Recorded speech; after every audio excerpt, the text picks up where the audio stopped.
Welcome to the Inglorious Bards. I'm your humble game master, Tom, and this is Adventure 38. Thank you so much for joining us here on our crazy adventures.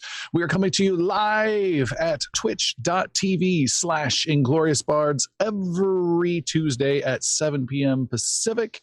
You can also catch us on every podcast platform known to mankind, as well as our YouTube channel. Check us out at ingloriousbards.com to find all the links, including our Discord channel where you can join the community and find us on our Patreon page. Speaking of patrons, a quick shout out to Elune Hasbun, one of our champion patrons who's been supporting us for quite a while. Thank you so much. And don't forget, those of you who are at the champion level, we have a special channel set aside on our Discord server where you can submit NPC ideas and quest ideas you might like to see in the show. And if approved, you could see some of your crazy content in there for sure. Without further ado, let's get started with a recap of what happened during our last epic adventure from Jeremy. We were in the middle of an ice-covered fortress. There was snow all around us. We had just fought our first battle with Dragonkin, some white dragon creatures, and worked our way through them and fought our way up the hallway and into the stairway, following the blue steps that we were led to by the blue spirit to try to find the classroom. We did. We eventually found the classroom, and with a couple of sneaky lightning bolts that hit us in the head, we eventually found our way to unlock the illusion door and get into the secret chambers of Maginor, where he kept his most prized possessions. At first, we found a lot of trinkets and things that didn't seem to be very special until, again, we found another sneaky unlocking spot that always required two people to do it, and found the real treasure. There was so many items, you guys. We picked up like over 18 things. Spread them among each other. We got ourselves all bulked up and ready to go. And Xander wanted to continue to go up to Blue Steps because the spirit told him there might be something special for him as a sorcerer. We worked our way up to the Blue Steps and found a large large chamber with a couple of Dragonkin in there. When we surprise attacked them with the fireball, we found out they were not alone. It was not just a couple of Dragonkin, it was a bunch of them, and they had with them a huge ice worm, like a really big, kind of a worm dragon that attacked us and blasted us with cold freezing blood and freeze rays, and it took a lot. In fact, it took a handful from everybody, including some pretty amazing moves from Xander, who turned himself into a dragon to scare them off and fight back. But even as a dragon, he couldn't walk away with any of the big kills because everyone else was doing their own damage, Beersey included, taking a lot of things out. We defeated them all, scared a lot of them away, and once we did, we made our way out of that large chamber onto what looked like the top of the fortress. There was another kind of a hunker down area that had a drawbridge to it with the same kind of inscriptions that Xander has seen before on one of the teleportation statues or obelisks. They were able to lower the portcullis and kind of like lift the iron door that was inside there, and they found one. They found one of the obelisks, and so Xander worked with everybody to grab our Nexus wands and really concentrate on finding that spell and making sure that this teleportation spot worked from the Nexus point or wherever they thought it would go to. Well, not everyone helped out. Brenrose stayed behind to keep watch over everybody, and boy, are we lucky that he did. Because as we were starting the enchantment, a gigantic dragon showed up and almost crushed the tower by landing on it. It identified itself as Charice the Devourer. It knew who we were, and it was about to just destroy us all. Brenrose went toe-to-toe with Charice. And when Charice nicked him for nearly half of his damage, he did the one thing he could do. Brenrose smashed the chain, bringing the door down, cutting us off from him. And it was he and the dragon while the rest of us worked on the spell. And Sir Brenrose gave his life for the rest of us so that we could escape. That's where we ended. That's where we are. And from here, we've got to let the adventure begin.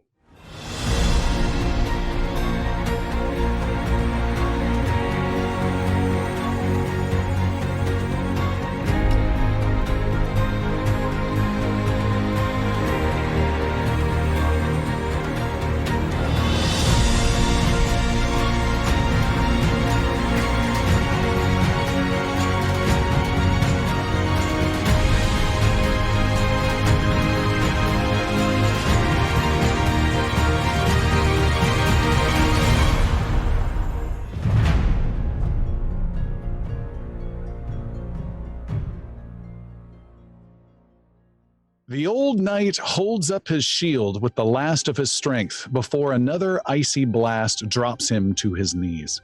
The massive talons of the ancient white dragon swat his shield aside and send it toppling 200 feet to the icy sea below. The knight defiantly stabs with his sword and just barely pierces the thick hide of the dragon, but his weapon is batted away and spun over the side of the bridge. Rending claws tear through metal armor and bone. The old knight collapses on the cold bridge, looking up past the dragon's jaws at the gray clouds above.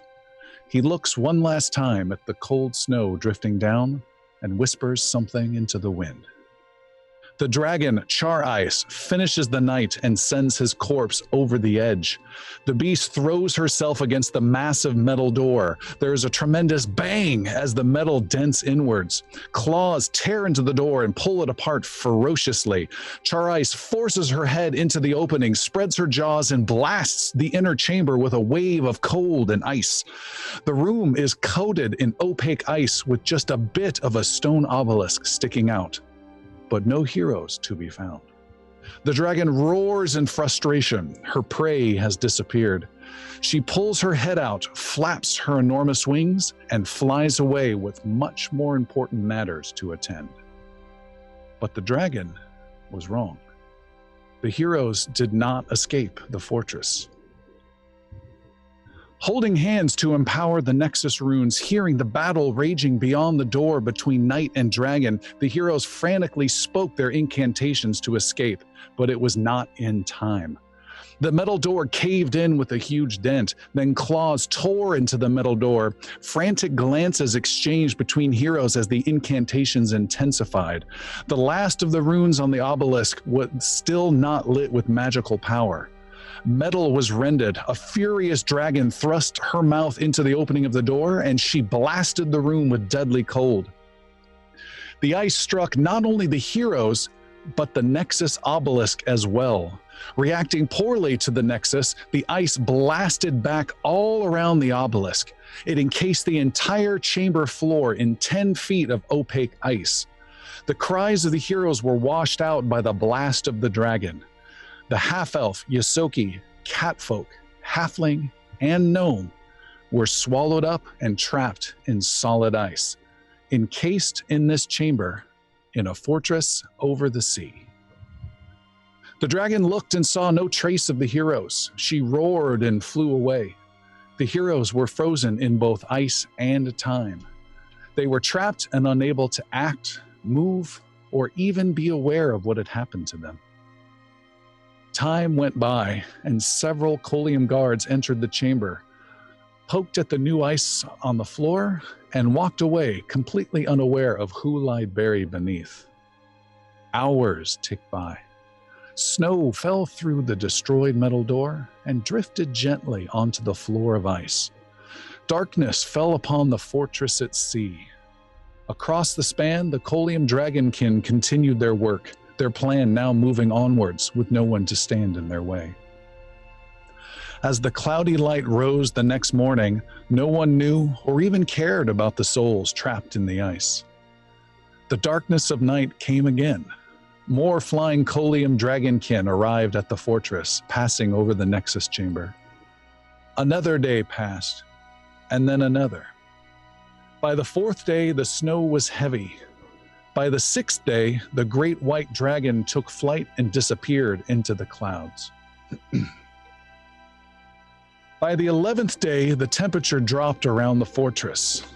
By day 13, the ice floes in the sea became an almost solid layer of ice under the fortress. By day 15, a snowpack had almost reached the top of the damaged floor to the Nexus chamber.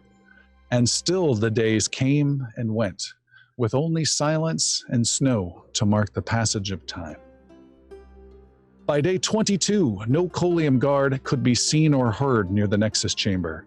The only sign something had happened here was a set of runes on a small stone obelisk, each of them lit up, save the last rune.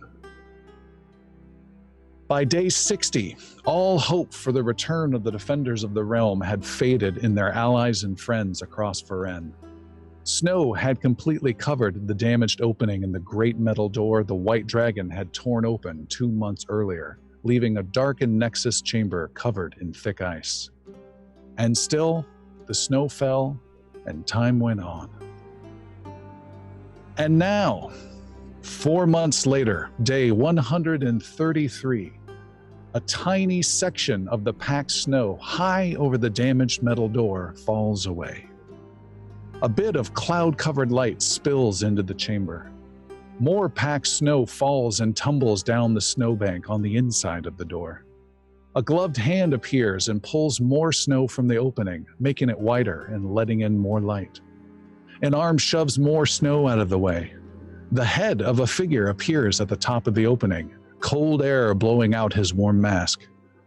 A torch is tossed into the room. It clatters against the ice of the floor, spinning slightly. Its flame reflects off the ice underneath it like the facets of a massive crystal. The figure squeezes through the opening above the door and slides down the snowbank inside the chamber. Picking up the torch, the figure shivers and walks over towards slightly darkened shapes beneath the ice. Stopping at one dark shape closest to the stone obelisk, the figure lays on the ground, places a hand on the ice, and a warm red light appears. The ice under the hand deforms and melts away from the heat. Little by little, the melting ice reveals a gnome trapped beneath. Frozen in place, eyes shut, the gnome's pale head, shoulders, and one arm are all that is free. The figure places a hand on the little gnome's frozen face, and another red glow appears. Warmth and life return to the frozen gnome. Shivering uncontrollably and still stuck in solid ice, Xander blinks, unaware of what has happened over the last 4 months, nor what is going on now. His eyes dart around in a panic. It's all right. It's all right. It's me. Xander looks up and recognizes the eyes of the sorceress Kallian Varro. We don't have much time. The last rune, the rune on the obelisk. Do you know it? Xander tries to speak, but cannot find the words in his throat. He shakes his head no. Kallian Varro looks anxiously around. And then a key is shakily moved in front of her eyes. A key unlike any other in the world. The sorceress looks stunned. The key to the Nexus? You have it? Well, you are full of surprises, aren't you? She grabs hold of Xander's shaking hand. Do I have permission to go to the Nexus and take you all with me? Xander shakes his head yes. Kallian Varro moves his hand with the key towards the obelisk. Close your eyes. This may feel a little weird. She gently moves the Nexus key in Xander's hand until it touches the final rune. The obelisk flashes brightly, instantly melts the ice it created months ago, and encompasses the heroes in white light. From a distant hallway, a Colium guard curiously makes his way up to the chamber. He looks around to see what made that strange blasting sound, but sees only an opening in the snow covering the damaged door and a water-covered stone floor. With a snap, Kallian Varro arrives in the safe confines of the Conservatory of the Nexus. Around her, 5 heroes and a black wolf lie on the ground, shivering and wet. Outside the windows of the Nexus, gray waves endlessly crash against the cliff below. After some time, the heroes and wolf are wrapped in blankets, fed, have warm drinks in hand, and gather their strength around the burning fireplace. It is only then, after they have had time to recover, that they finally talk about what has happened.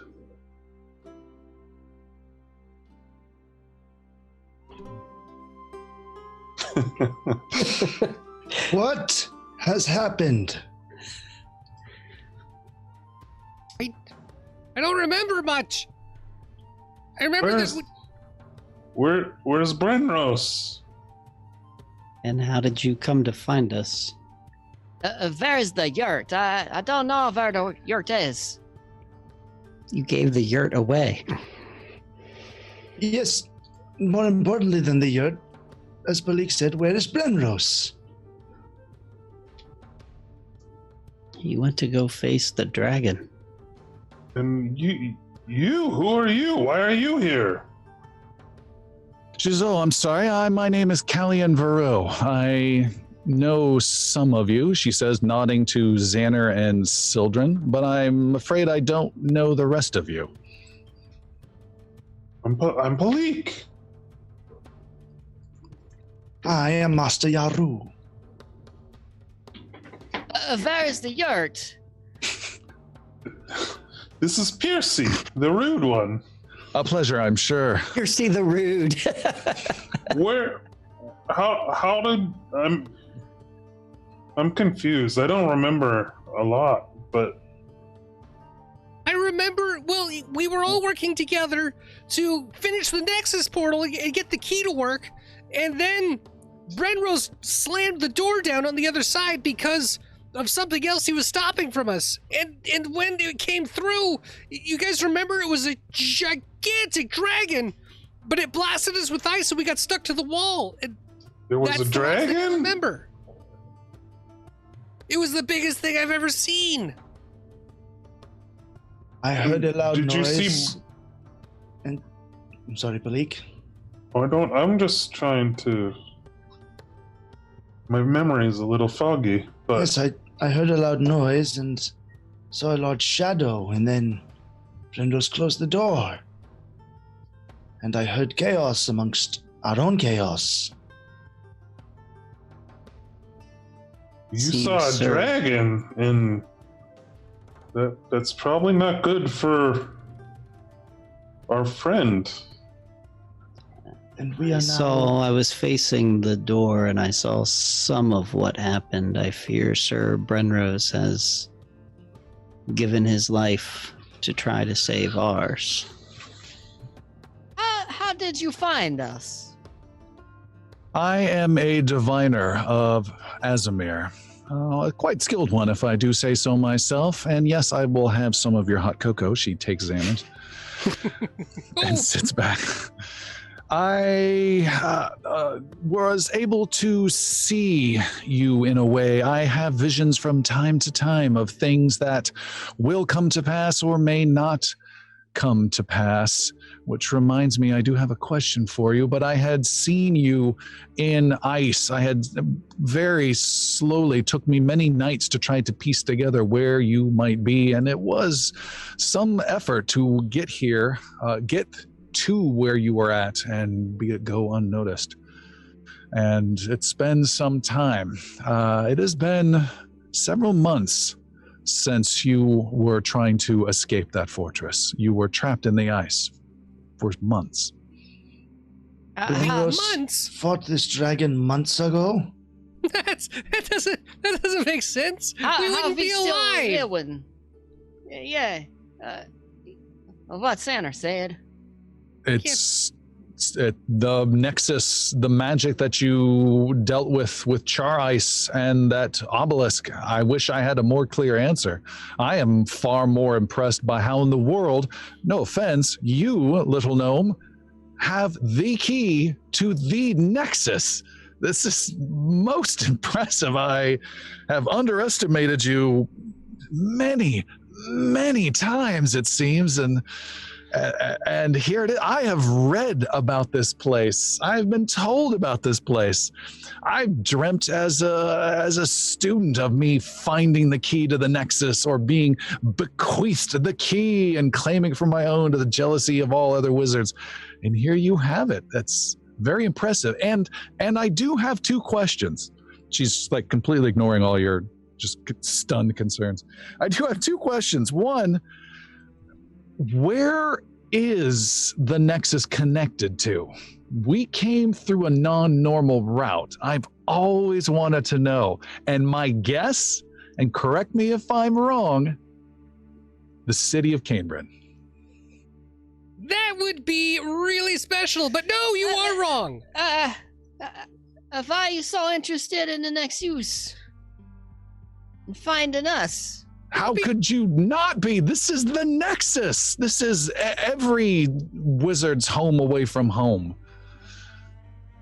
So you found us buried in that fortress? Hang on, I'm talking. We're in Mirskan. Alexandretta, of course. No, sorry. He's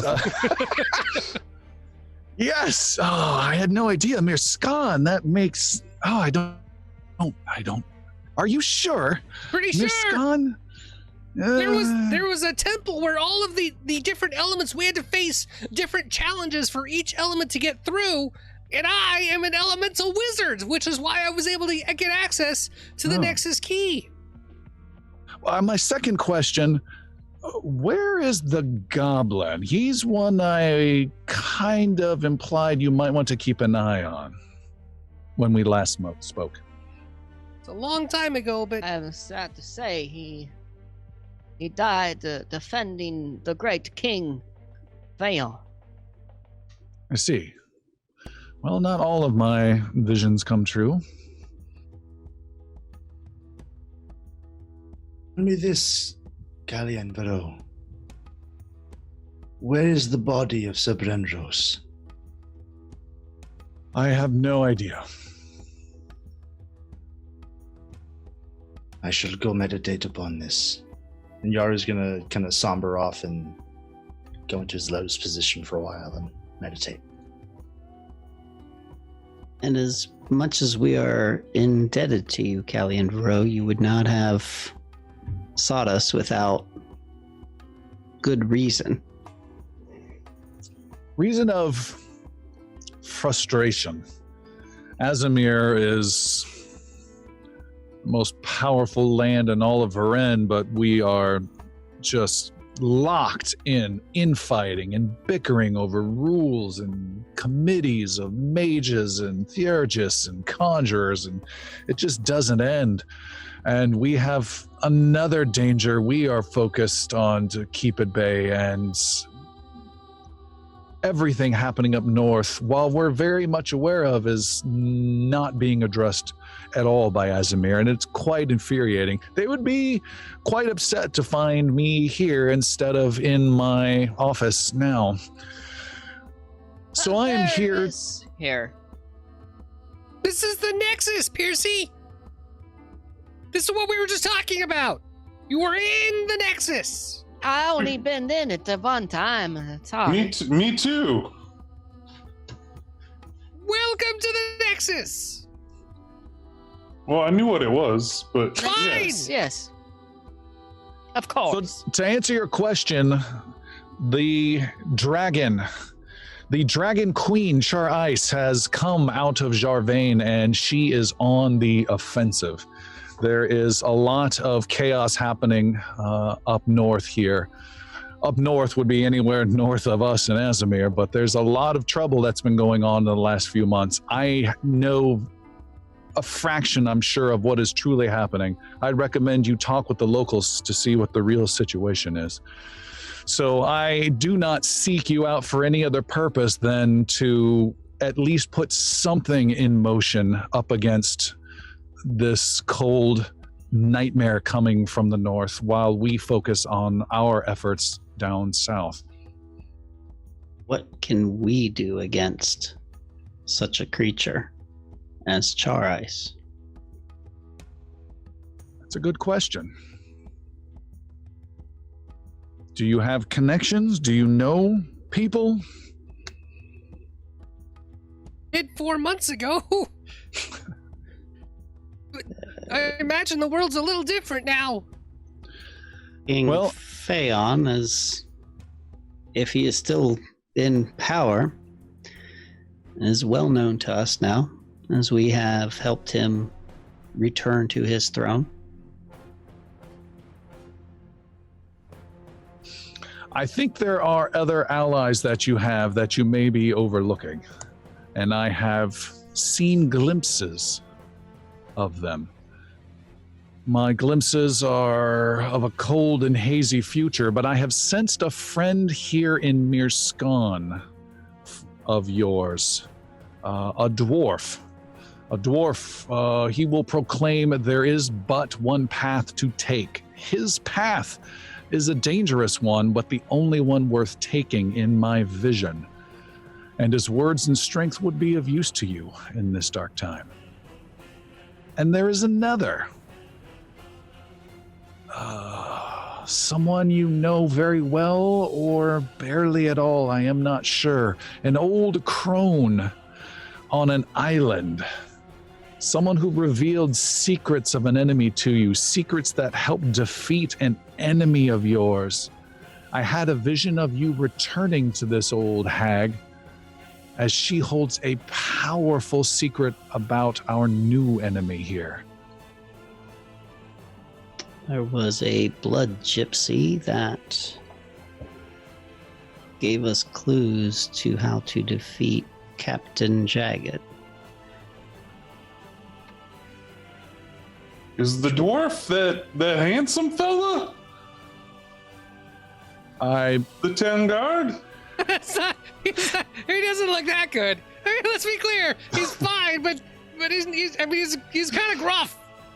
Rugged and gruff, I would certainly would describe. Handsome, I don't know if I would use that phrase. It's gotta be Iggy. Because he's pretty much gross. Let's be clear. I mean, yeah, sure. There was also that ranger you used to band with. He may have sent messages to this kingdom. I don't remember him. Many people don't. He never comes up. Idra Gill or something? So long ago. Here, let me spell it wrong for you.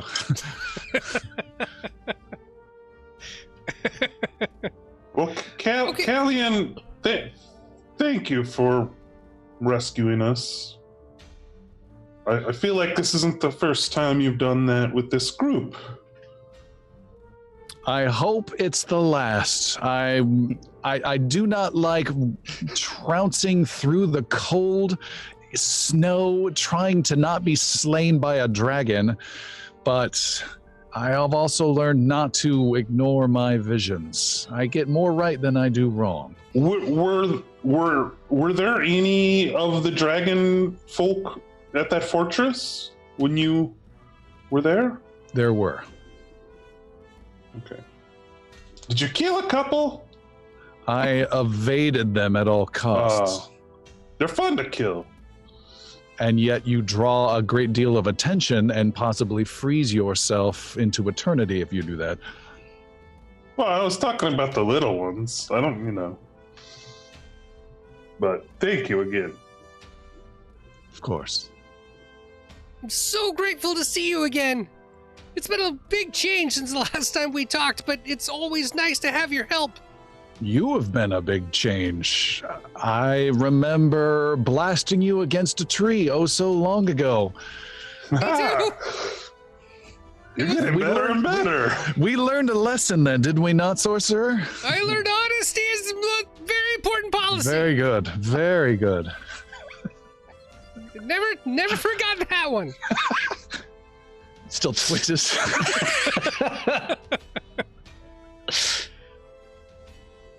You have proven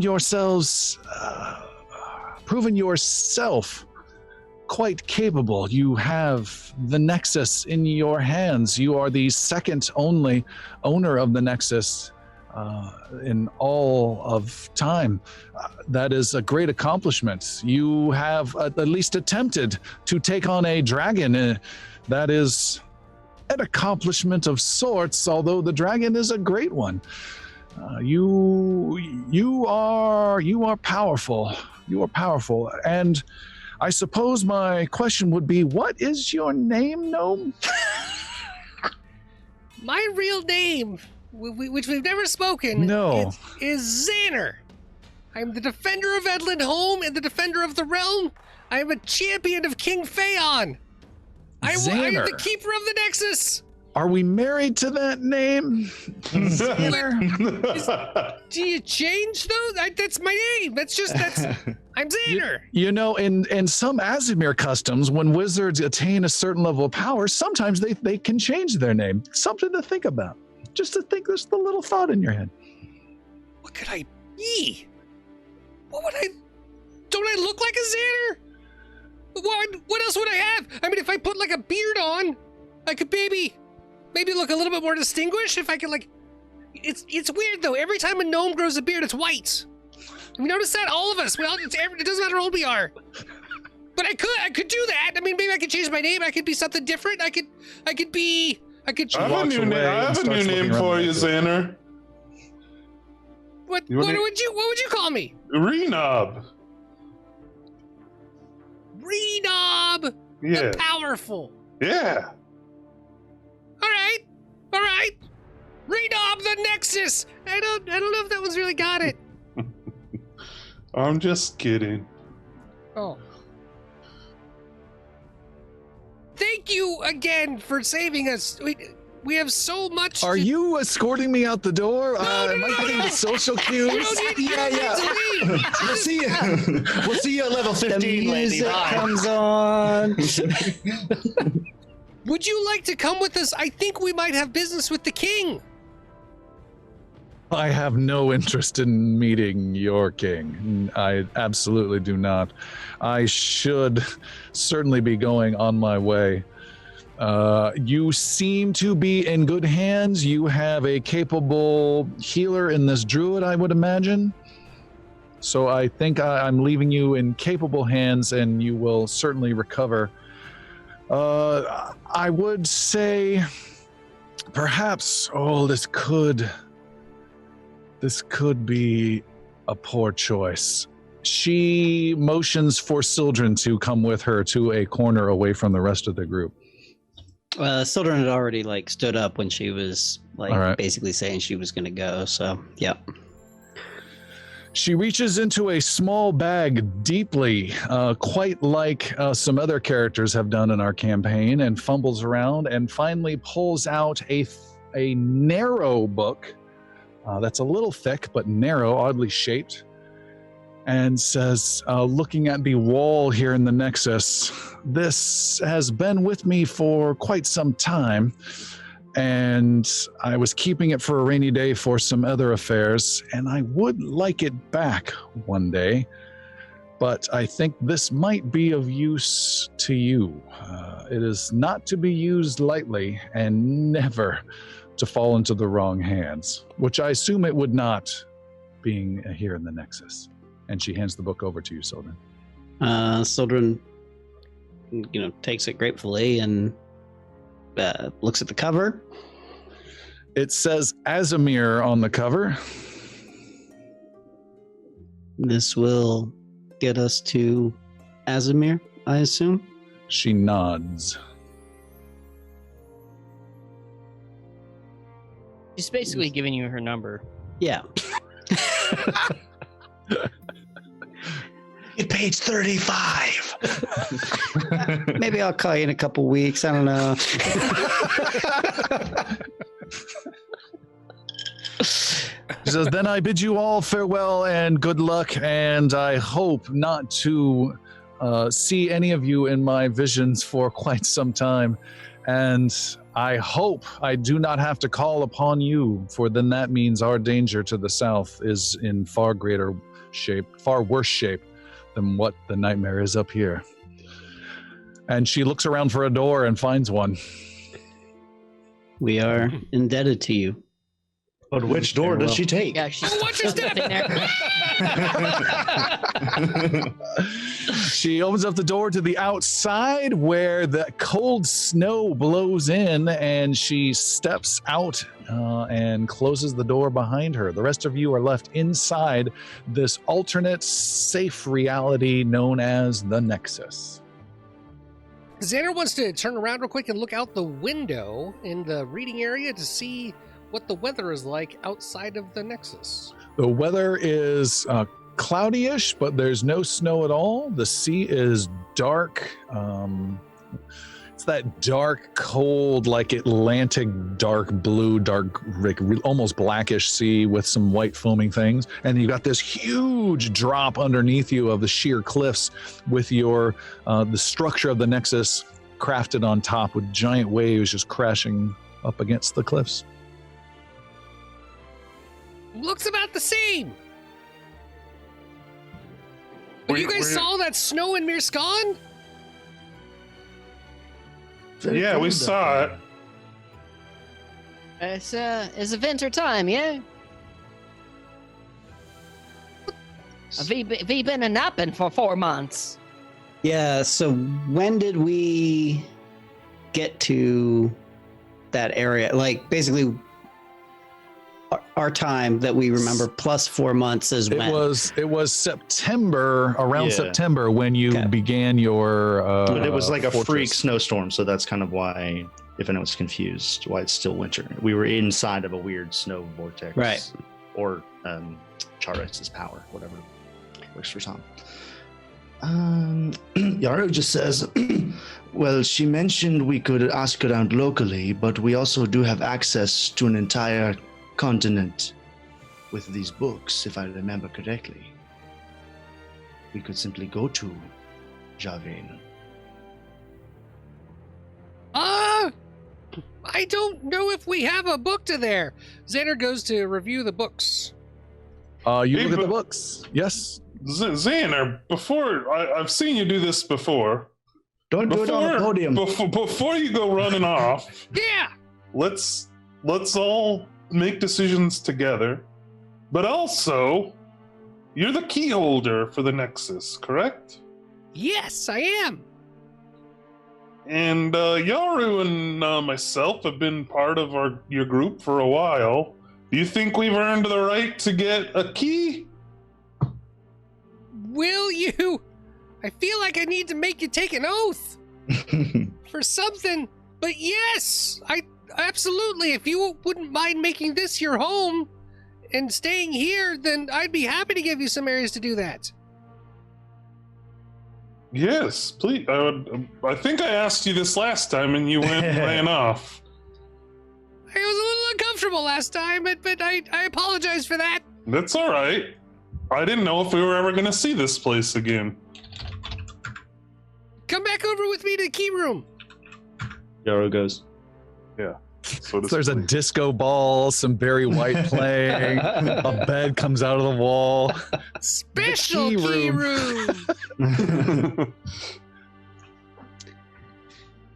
So Xander places, if I recall how this happened last time, he places his key inside the table, the for the Nexus key, and then speaks the name of the person who would get the next key, and then the next one pops up. Is that right? Yes. So he'll do that first for Palik. And what is your full name? Just He's gonna Malik. stalk you on Facebook. Don't tell him. Just the us.whitepages.gov. That's all I'm looking at. Okay, so for the Palik, and then gives Palik the key, and Master Yaru. Is that everything? Yaru Pitka no, yes, Mazda Yaru. Master Yaru Pitka of the Three Winds. And ThreeWindsMerchandising.com. LLC Incorporated. It's the goop of Varen.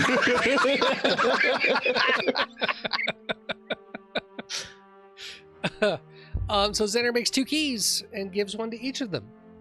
Thanks, buddy. Piercy, you have a key, right? I have a key, yes. Thank you. See? Did you have to say an oath? Yeah. Piercy? A note? Yeah, I said a note. Yeah, sure. We were really involved with the king at that point. It was like super heavy.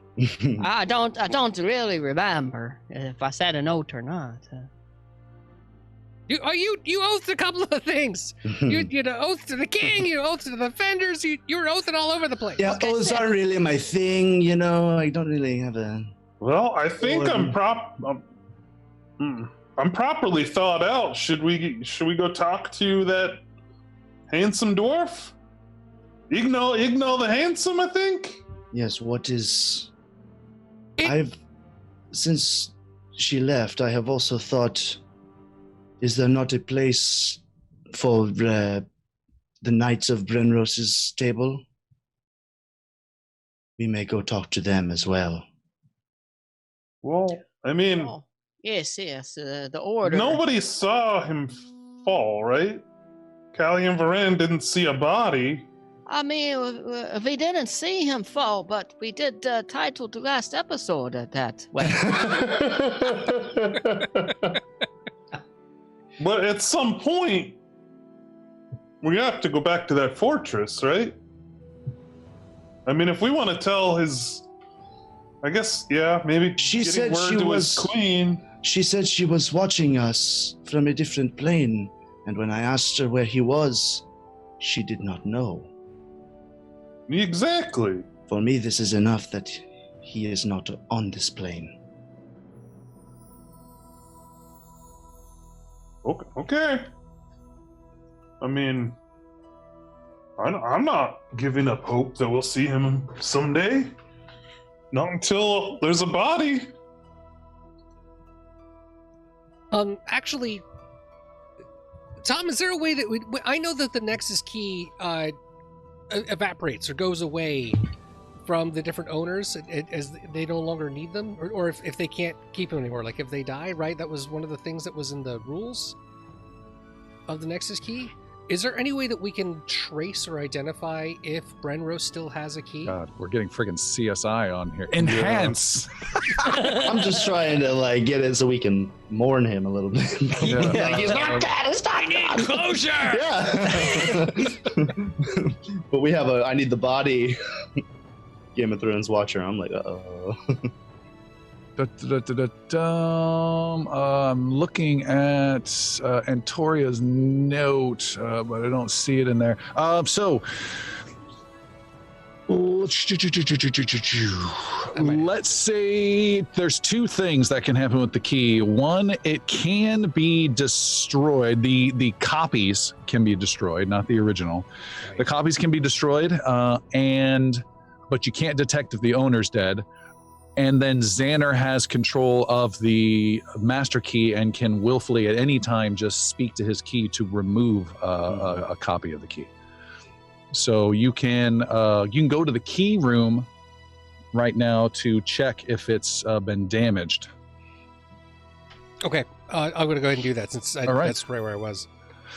You check the key room, you put your key up to this pedestal and insert it into this slot there, and you focus, and you can sense in your mind several different keys in existence, and you know whom the names are that belong to them. Oh, You great. do We not gave Xander Cerebro all the you do not sense a key out there for Sir Brenrose, which means it has been destroyed. Okay, that's enough for Xander. You guys, bad news. Sir Brenrose doesn't have a key anymore, which means it's been destroyed. And it can be destroyed by me, but I didn't do it. The only other way that it could be possibly destroyed is if he died. And I'm afraid that he's gone.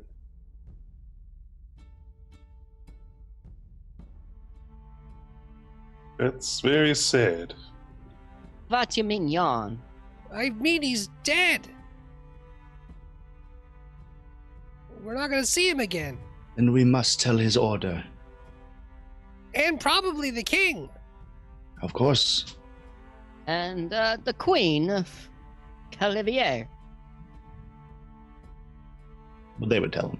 Yeah, we would have to get they would tell her, I think. It's kind of He what looks at the map. Our duty's so done. far. It's They'll killing tell him. We'll send a happy gram. Send a bird. I mean, my condolence letter is going to be just fine. We'll set an edible arrangement so everyone knows that those are best. So sorry for your loss. Oh, we're so insensitive! Sir Bravos, why? I mean, yeah. Back then, all they had were apples. Who wants an edible arrangement? Nothing but apples. Really? And those were not sweet big apples either. Those were apples tart, and small carrots ones. They're gonna be half rotten by the time it arrives via donkey. No. You can freeze the steaks and send them there overnight. You guys are bad people. Yeah. Okay, so what should we do first? I also have an errand that I would like to do in the city since we are here. What are you talking about? What kind of errand would you have? I got some treasure to find. What? Ooh. Okay. Yeah. Let's. Okay. About Make it treasure. How you finding? I got a note here. It's a treasure. It's like a little treasure note. Like a map. It's just a note, but it tells us where to find it. The Didn't X we marks all the see spot, that? yeah? I remember hearing Kind about of, yeah. that. Well, I thought this was just forgotten to the winds. No. I remember this. I have it in my notes. I know where it is too. I can read it to you. It says, to hide the Yep. treasure in case I die, it is a chest of coins from a Mhm. dead baron, a liar and a thief. Lots and lots of coins. They are hidden in the great city in Navarre, high up. There are 3 large pools in the city. Find the elven archer and follow where her arrow lands. Yeah, coins. Want to use it to give a Brenros a nice ceremony. Yep. Those are my thoughts exactly. It's like, damn it, Bryn Rosen is tithing strikes again. Then I help Tithing you from the find, afterlife. I'll help you find the treasure. But we do have more important things to do before that. But before we leave, I'm going to do this. That's a more personal thing I need to do, Piercy. Thank you. It's a journey I need to go on. Piercy, you can come with me. I'm sure the king would love to see you. Oh, we should all go see the king, right? I would think so, yes. I'm sure he'd be happy to see all of us. Oh, almost all of us. Should we go see that dwarf first? Let's Nick, go I to will the... go with you to the dwarf. What? Shall we all go? We should all do like Let's all go. stay as a group. We're down a member already. We don't need to go about splitting this party up again. My thought was because the dwarf Iggy is a part of the king's guard, he's in charge of the king's guard, that if we go and see the king, he could point us to where Iggy is. City watch. City guard, technically. Yeah! What do you Piercy say? should be saying that. Piercy knows all about the king's personal guard. There's a difference. Okay, well then let's go see Feyon. Indeed. Let us go see the king. Okay. So Xander will open up the door for the Nexus to find our hopefully still actually invisible steps and not just snow-covered steps in the sky. Hey, where do those go? All right, you open up the door to the Nexus. You open it up, and cold wind gently blows in snow that immediately just drifts into the warm Nexus. You can see outside. The Nexus is, again, a place outside of time and space, well, outside of space, that's somewhere else. Its entry-exit point is like 3.5 stories up over a flophouse type apartment thing, that your door opens up onto a roof section that is treacherous on a normal day, let alone now. You can see it's snow covered. The city of Mirskan, which you have never seen covered in snow before, is completely blanketed in white. Snow is falling. You can see underneath you there are several wagons and people with coats over them, slowly making their way through the snow, and they've got the streets mostly clear of it.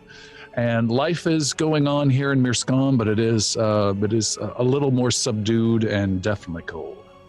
Does it normally snow in Mirskan in January? It can indeed. Okay.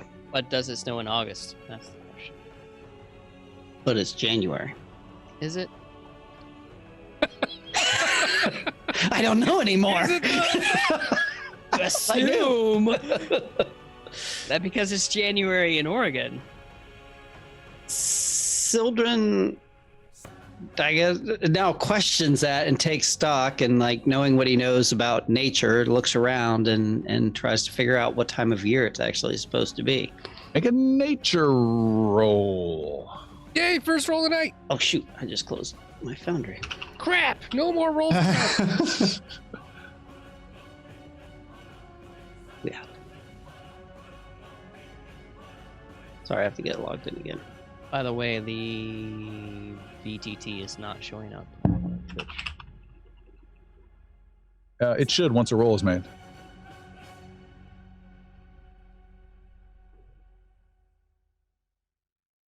It's a live feed of the black screen where the dice will fill in from the bottom. We'll get back to that in just a second. Oh my goodness. I can make a nature roll. I'm naturey. Well, I'm trying to get logged in here. So what else would you guys like to do and or say? I mean, man, it's really cold. Children, you don't have to tell me that. Yeah,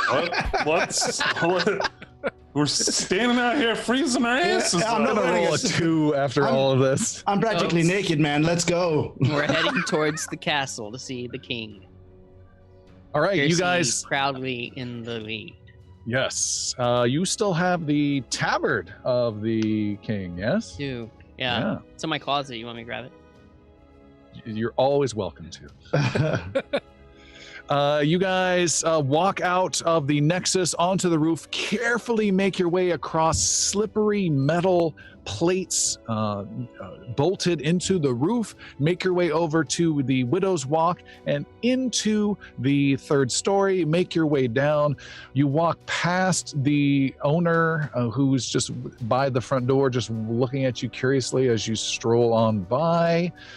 And then you head outside and make your way through the snow. And yes, Master Yaru is the most uncomfortable by far, except as you get this new silver-lined robe wrapped around you, the parts under the robe are a little more warm and cozy than the ones outside. And Sildren tries to figure out what time of year it is. Make a nature roll. Jesus. 41. You have no idea. You... Well, the 41, you believe it is February, and the snow that you had asked about is possible here in Mirskan, but not very common at this much intensity. This is much more of a northern latitude of Varen than here in the here in Navarre. Trying to imagine what the desk clerk thinks when he sees 5 people walking down that he's not seen walk into the inn, much less out in like 5-6 months. Yeah, He's and he leans over and calculating how sees a much black rent. wolf. Yeah. Yeah. It's like, wait, these guys owe me a lot of money. You guys are out in the snow in the city of Mirskan. You walk through the city. Again, it's kind of quiet. You can hear the distant bell from the Church of Solene ringing. You approach the more civic part of town and can see off in the distance the Castle of the Storm. And you approach the castle where there are several guards posted, and they stop you with, hands on sheathed swords, but they kind of stop you and hold out a hand, and one guard says, hold there, what's your business? We on our way to see the King Feyon. Good day. Hold there, little friend. And what is this business? Well, I have no notice of any guests outside the delegation coming today. Oh, my name is Percy von Skeeton-Lever. I am a personal attendant of the great King Feyon. And we're the defenders of the realm, champions yes. of King Feyon, and helpers of getting him back to his seat. Yes.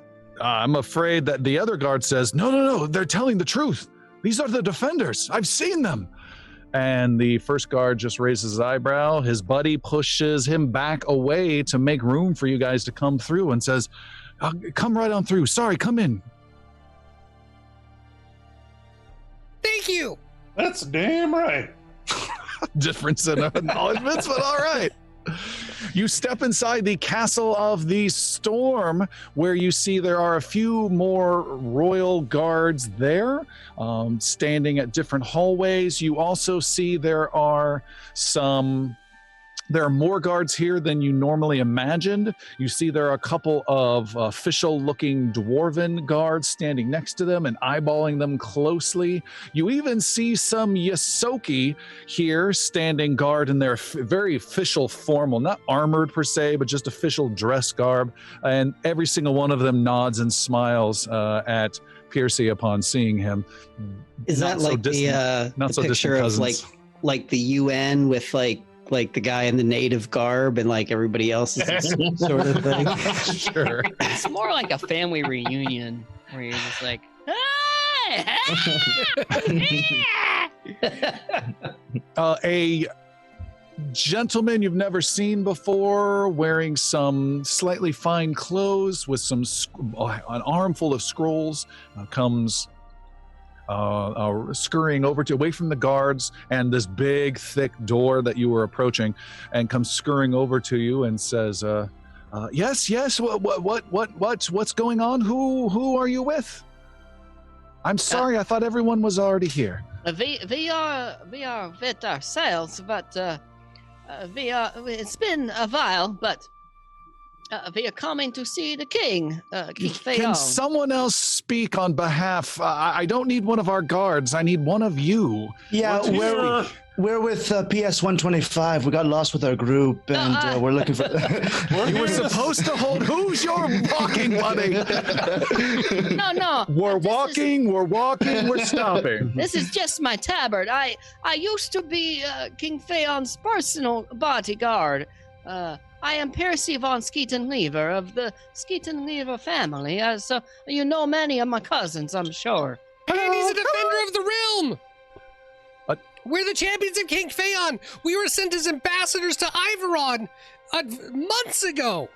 Yes. We've now returned and we have business with the king! Yes. You're the defenders of the realm? Yes. Yes! But you're dead. Yes, no, we're not dead. Obviously, we're not. I mean, not all of us, I think. Oh. Soon! Yoru! Some die, some retire. It's a whole thing, you know?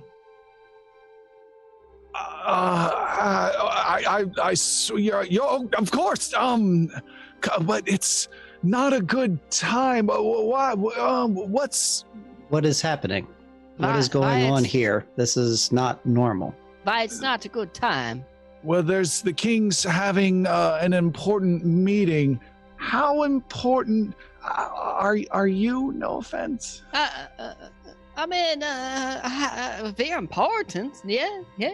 Only maybe the most important people in the realm, but you know. Piercy, make a diplomacy -4. Sildren, make a diplomacy roll. I was gonna speak. I don't want to say main characters, but. Do you see this plot armor? Let's just say we know Callie and Varro. Ever heard of her? 17. 17 for Sildren. Piercy with your -4. The diplomacy roll, please.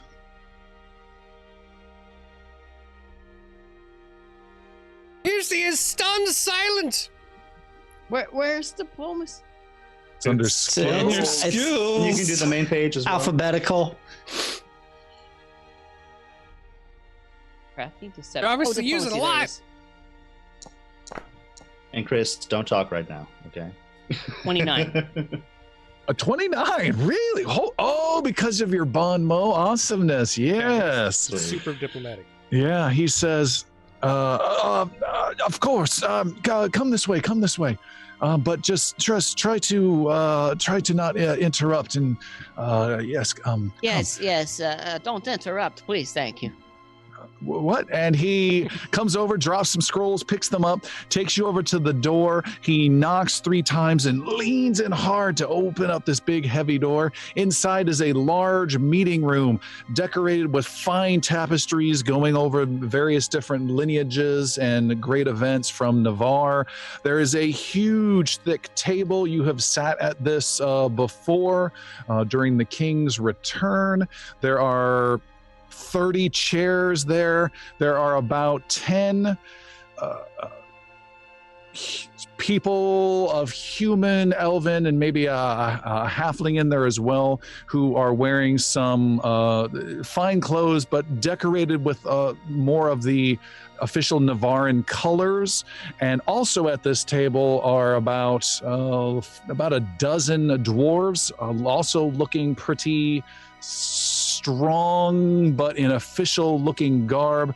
They have weapons stacked up on a wall beside you guys as you guys enter, and there is some debate going on right there. There's a gentleman you've never seen before. No, you have seen before, an unnamed senator who was apparently on your side. The rest were outed, who is speaking right now, and he says, you don't seem to understand. The Charais has taken many of the northern islands of the Thousand Isles, and not just a bit, but much of Dakareth. And only Iveron is holding. Iveron is locked in a constant series of skirmishes with these Colian My Dragonkin. king. Who said that? Piercy. Piercy. It's been a little while, but here we are. And I heard you talking about the dragon.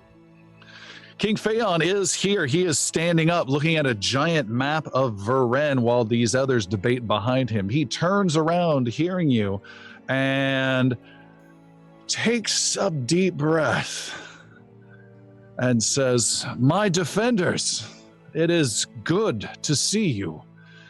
Carry on, he says to his diplomats. They continue arguing their points. The dwarves appear to be in disagreement with them. King Feyon comes over and greets you all and shakes your hands with strength. And it is amazing to see you here. I had heard you had all perished while taking down a Captain Jagged to the bottom of the sea. I was glad that those rumors are not true. We seem to have survived.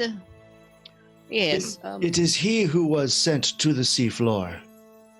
Yes, that's true. But now we are returning home, and it seems things are a bit hurried. Yes. You've been gone a long time. Where have you been? We took a nap a little bit. There's a little bit more details that you just. Yes, Xander, you can be a bit more quicker and concise. Go ahead.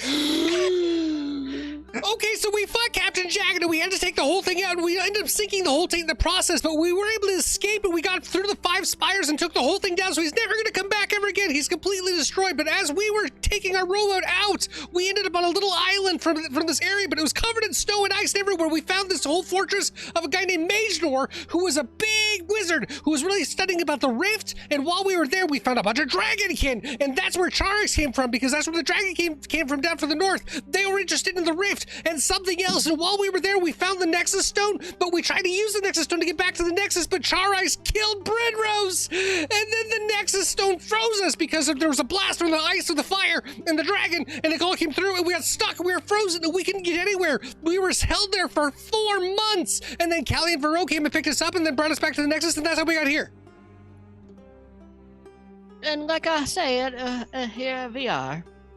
As I was saying, the logistics just do not add up, my dwarven. They continue their debate as all heads return back to the table. No. We have to go north. The King Feyon says, I believe I caught most of that, but it is absolutely good to see you here. We could use your help more than ever. I suppose there's much to address here at the table, but I do have a question, and he pulls you guys further away from the table. What news of Iveron? You were sent there. We did not get there, though. We traveled first to the Thousand Isles, as was one of our tasks to aid you. Dealt with those challenges as we could, and ended up being forced to engage Captain Jagged. And from there, we were intending to travel to Iveron, but we met the fate that our gnome very rapidly explained. Got Earlier. frozen in the ice. And we have that not Thousand Isles situation has more than deteriorated. The pirates have grown emboldened. They have been under attack themselves. The fleet that we finally were able to get established has all but been destroyed. It is quite challenging. Yes, we were unsuccessful in creating the stronger relationships you desired. But we did stop Captain Jagged, yeah? Well, I hope that was of use to us all here. Hope it was worth it. And with this new threat of Charice, as you call her, she has taken one of our own. She has taken the lives of thousands of others, it seems, in our absence. And we need your help here. I would like to get you to be in charge of helping set up defense here within Mirskan, here within Navarre. I believe your old ally, Captain Heavybringer, could lay out some plans, particularly in the city, of where we might defend. Holding here is the key. As he says that, there is a disagreement, a loud disagreement from the table, and the lead dwarven diplomat addresses the king, pointing a big fat dwarven finger at him, and he says, "We understand your situation, King Feyon, but it is your situation. We dwarves have plenty to deal with on our own before dying in the jaws of the great dragon. We will stay protected in our mountains of stone." Enough, all of you. There's but one path to take. We must not hide like our fallen dwarves in the Grey Hall. We must not defend against the cold, open skies like Navarre. We must strike back and show these dragons what it means to rule over Varen. Iveron's warriors are holding the line, and we would be fools to let them die on their own in the cold. One by one, each kingdom will fall under ice and snow. My apologies, King Feyon. The Stone Watcher forgets his place and speaks out of turn. As we mentioned earlier, we can provide resources from our forges to aid you in your battle, but our king has made it clear that he does not want his dwarven army dragged into your war. more people come arguing and no, and how could you, and blah, blah, blah. And that starts to degrade. The king pulls himself away, and the room starts breaking out into different arguments. Couple of diplomats from Navarre start chatting amongst themselves. Some dwarves in Navarre start arguing. Some dwarves peel off. Some dwarves just give up in frustration and walk away. People start going for some wine. The king is caught up in a big conversation. You guys are just left standing on your own off to the side.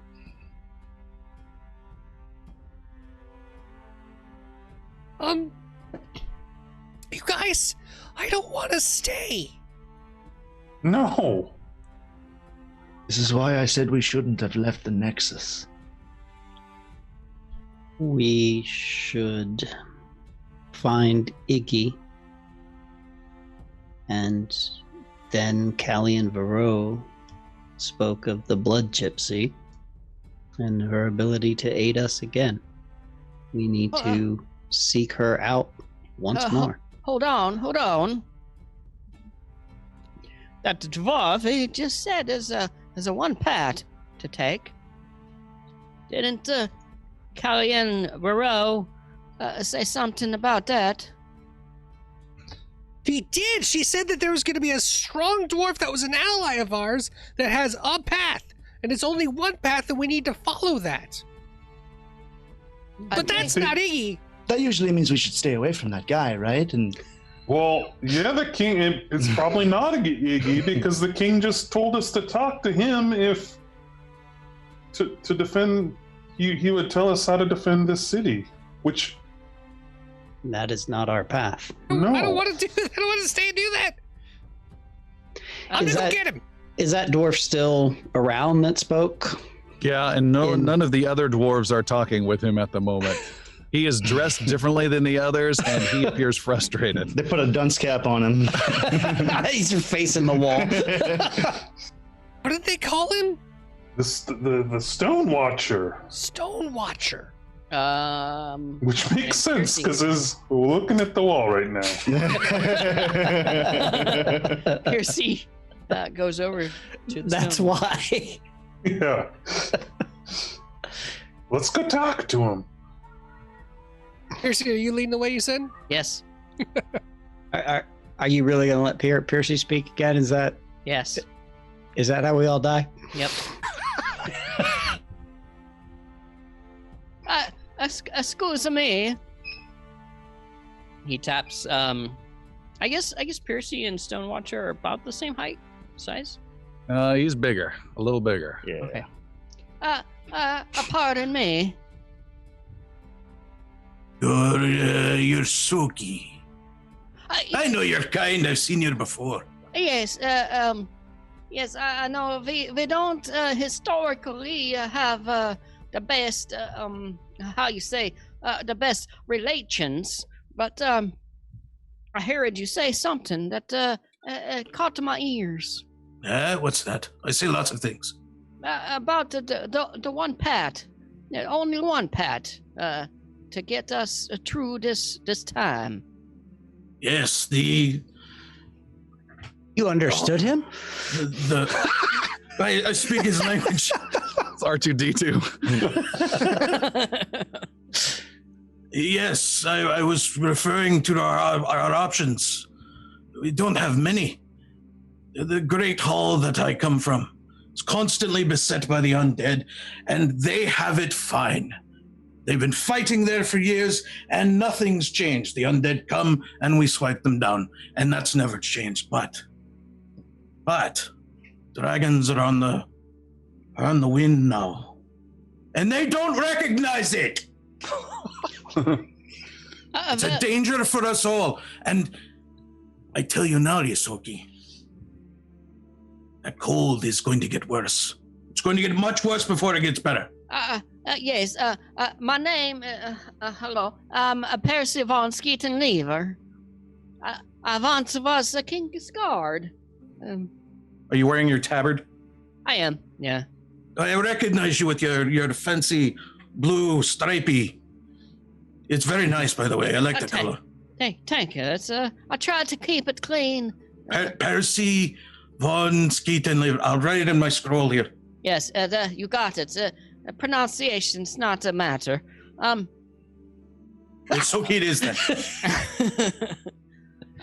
But I think we're supposed to be talking to you because display. So I'm not good at telling the stories. The Xander, he's better at it, but he's supposed to be helping you, and you're supposed to be helping us. Who's we? The rest of us. Is the cat and Oh, perfectly. I only saw the one. and the gnome and the elf is up there, and Hello. and then there's Hello? a halfling, and Hello. there's a me, and we're the heroes of Varen, yeah. Well, that's just fine then. What's your name? We heard them call you the Stone Watcher. I'm Yes. Palik. That's my title. You could call me Bali if you like. They're not much for titles anymore. I've reduced all down to just naysaying and gainsaying and name calling. I heard that! Yeah, I'm looking at you, Marin. You just said you don't care for names. Well, pronunciation. I love names. Names I do. So what is yours? You can call me Bali. Bali? Good to meet you, Bali. Like a Bali, yeah. Yeah. I dance too. Okay. So why again? You've come to help us. Well, we. Bali, I can help. I can speak. Oh, I'm sorry, Bali. I didn't mean to cut you off. I Go sense your ahead, energy. Xander. I sense your energy. We have fought the Dragonkin. We were one of the first to fight the Dragonkin when the attack came down from Zarvain. We met at the Tower of Maginor, way up north, near Iveron. And unfortunately, blasted and frozen by her by a magic ice about 4 months ago. We had a knight who was with us, and he died in the process. We have always been trying to fight for Zarvain. We've always been trying to fight against Zarvain, not for them, excuse me. We're fighting for Varen, and we are the defenders of the realm. This is what we do. We don't want to stay and try to defend a city or hide in a hole. We need to take the fight to them. And if you know how to do that, then you need to join us, because we got to get there, we got to get out. We got to make sure this doesn't happen to anyone else ever. You mentioned a name. Amongst all the I heard a name. What name is that? My name or us? We're the defenders of the realm. You're blasted. You've been talking about ice in places you've never been, or should be, by the way. But you mentioned a great ice. What happened there? Well, over here. we were up at Maginor's. We fought at Maginor's castle, which is the Tower of the Rift. That's where the magical rift force was from that they started attacking us from. We encountered Char Ice. We saw her face to face. Terrifying face. Now hold it there. Now you have uttered a name that I've been telling them for years now. The Ancient Queen. That is what you've run into. That is the problem that we have now. That great cold that is spreading everywhere that we see. That is the Ancient Queen. Now she's back. And apparently she's feasted, and I'm very sorry. But taking one of you, I am sorry. But this is far worse. We should not probably speak here openly. Will there just be naysayers anyway? Come, follow me. And Bali will take them to probably some antechamber or someplace that they can speak further. You see Bali take you away, not before he snatches his weapon, leaning up against the doorway inside this room, and it is a warhammer made of stone, reinforced with some metal bands. Yeah. And he takes it, slings it over his shoulder. He takes you guys into an antechamber and speaks with you guys in private. Once you shoo away the guy with the scrolls again, who's harassing you. Oh, we're done with you. Go. as I was saying, and it's not that it's private. They know what's going on, but they won't admit it. So as I said, and I probably felt it or sensed it in all of you, I could see it in your eyes, that sense of loss. I've watched many ways others would mourn, countless number of times. And I look at you and I see that you each weigh it differently. So I understand. But I tell you to take all that anger and loss and maybe love, and you push through and you move forward, because the days only grow darker from here. Now, we spoke before of Charais, the ancient queen, who wanders and is anywhere about now. But that is one concern of many. The rumors are she's taken up to the north. She's in Iveron. And there you can imagine how cold that place is. But there's also rumors of other dragons that have now been let loose or seen out in the wilderness. Those are also big and large concerns. They're much closer to these cities. Other To my home. dragons? Other dragons. You know of the Great White. There's also a red. I don't know its name. I don't know what it's at. But it wanders free, and it is to the north of us at least. As much as I've seen.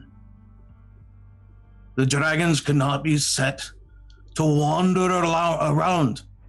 They can't be trusted or reasoned with or bargained with. And the rumor, and I hope it's not true, is that the Great Queen is looking to take allies of her kind. And this cannot happen. And these fools out here, they don't listen. They think they're safe in the halls. They think they're safe in the cities, but they're not. Are you saying there's some more dragons like that one? That's exactly what he said. And you guys have heard stories amongst your own group of Uh-huh. seeing a dragon. I'd be very curious to hear your tales. But you've heard mine. And it's not sad as yet. I haven't lost great families. I've stayed in those halls, and those halls protected me and will protect my kin for many years. But your kind is at risk.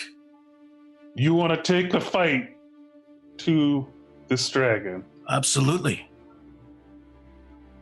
That's It's finding the noble. willing souls to go do it. The dragons are just as mortal. And curse them for living as long as they do.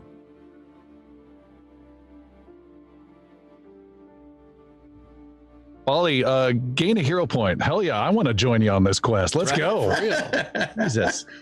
Awesome. Yaru is not so sure. Yaru is going to pull out the silver necklace that he's been wearing, and on it is a monocle given to him by Maginor. I'm going to get the lining right here. Boom. Hello. And on this monocle, with this monocle, he has the ability to sense motive. Let me double check here. I'll read it to you. It says, activate, Sure. effect. You hold the Maginor's eyepiece up to your own eye and peer through it. Maginor's eyepiece grows transparent and grants you a +2 item bonus to attempts to decipher writing, disable a device, identify magic, pick a lock, seek, or sense motive. You sustain this activation as long as I hold the item in place. Yeah, we don't do the sense motive in our rule set just because it's gets rid of a whole bunch of plot stuff. Yeah, Then you Sorry about that. taken away. you can still It's you can, worthless. I you mean, can I'm still like, draw out whatever Doesn't you even want. work. From it. Make up what you see then. You nope. can still magnify text. I mean, whatever. That's fine. I do nothing. That's fine. He just stares at you through this one monocle. very closely. Moment ruined. It's okay. Well, Bali, I can't speak for the rest of my group, but But I can. I will join you in your fight. Fantastic. We all, This is Go our ahead fight. and erase that from the. we all description. will join you. I mean, Or maybe you will join us. Absolutely. Come see, come saw. Yeah. I don't know what that means, but yes. if we will all fight in the same direction and make sure that we're taking the fight to the dragons and saving Varen, we could be the saviors of the entire world. And we could do it with your help, I think. It seems really big and scary. Dragons are huge. It's so huge. But you know things that we need to know. And it sounds like you've got the right heart for what we're going for. We know things he needs to know. We'll share the information as we share our desire to rid the world of dragons. All of them. Great and small. All of them? Because sometimes Xana, he's Well, a dragon sometimes.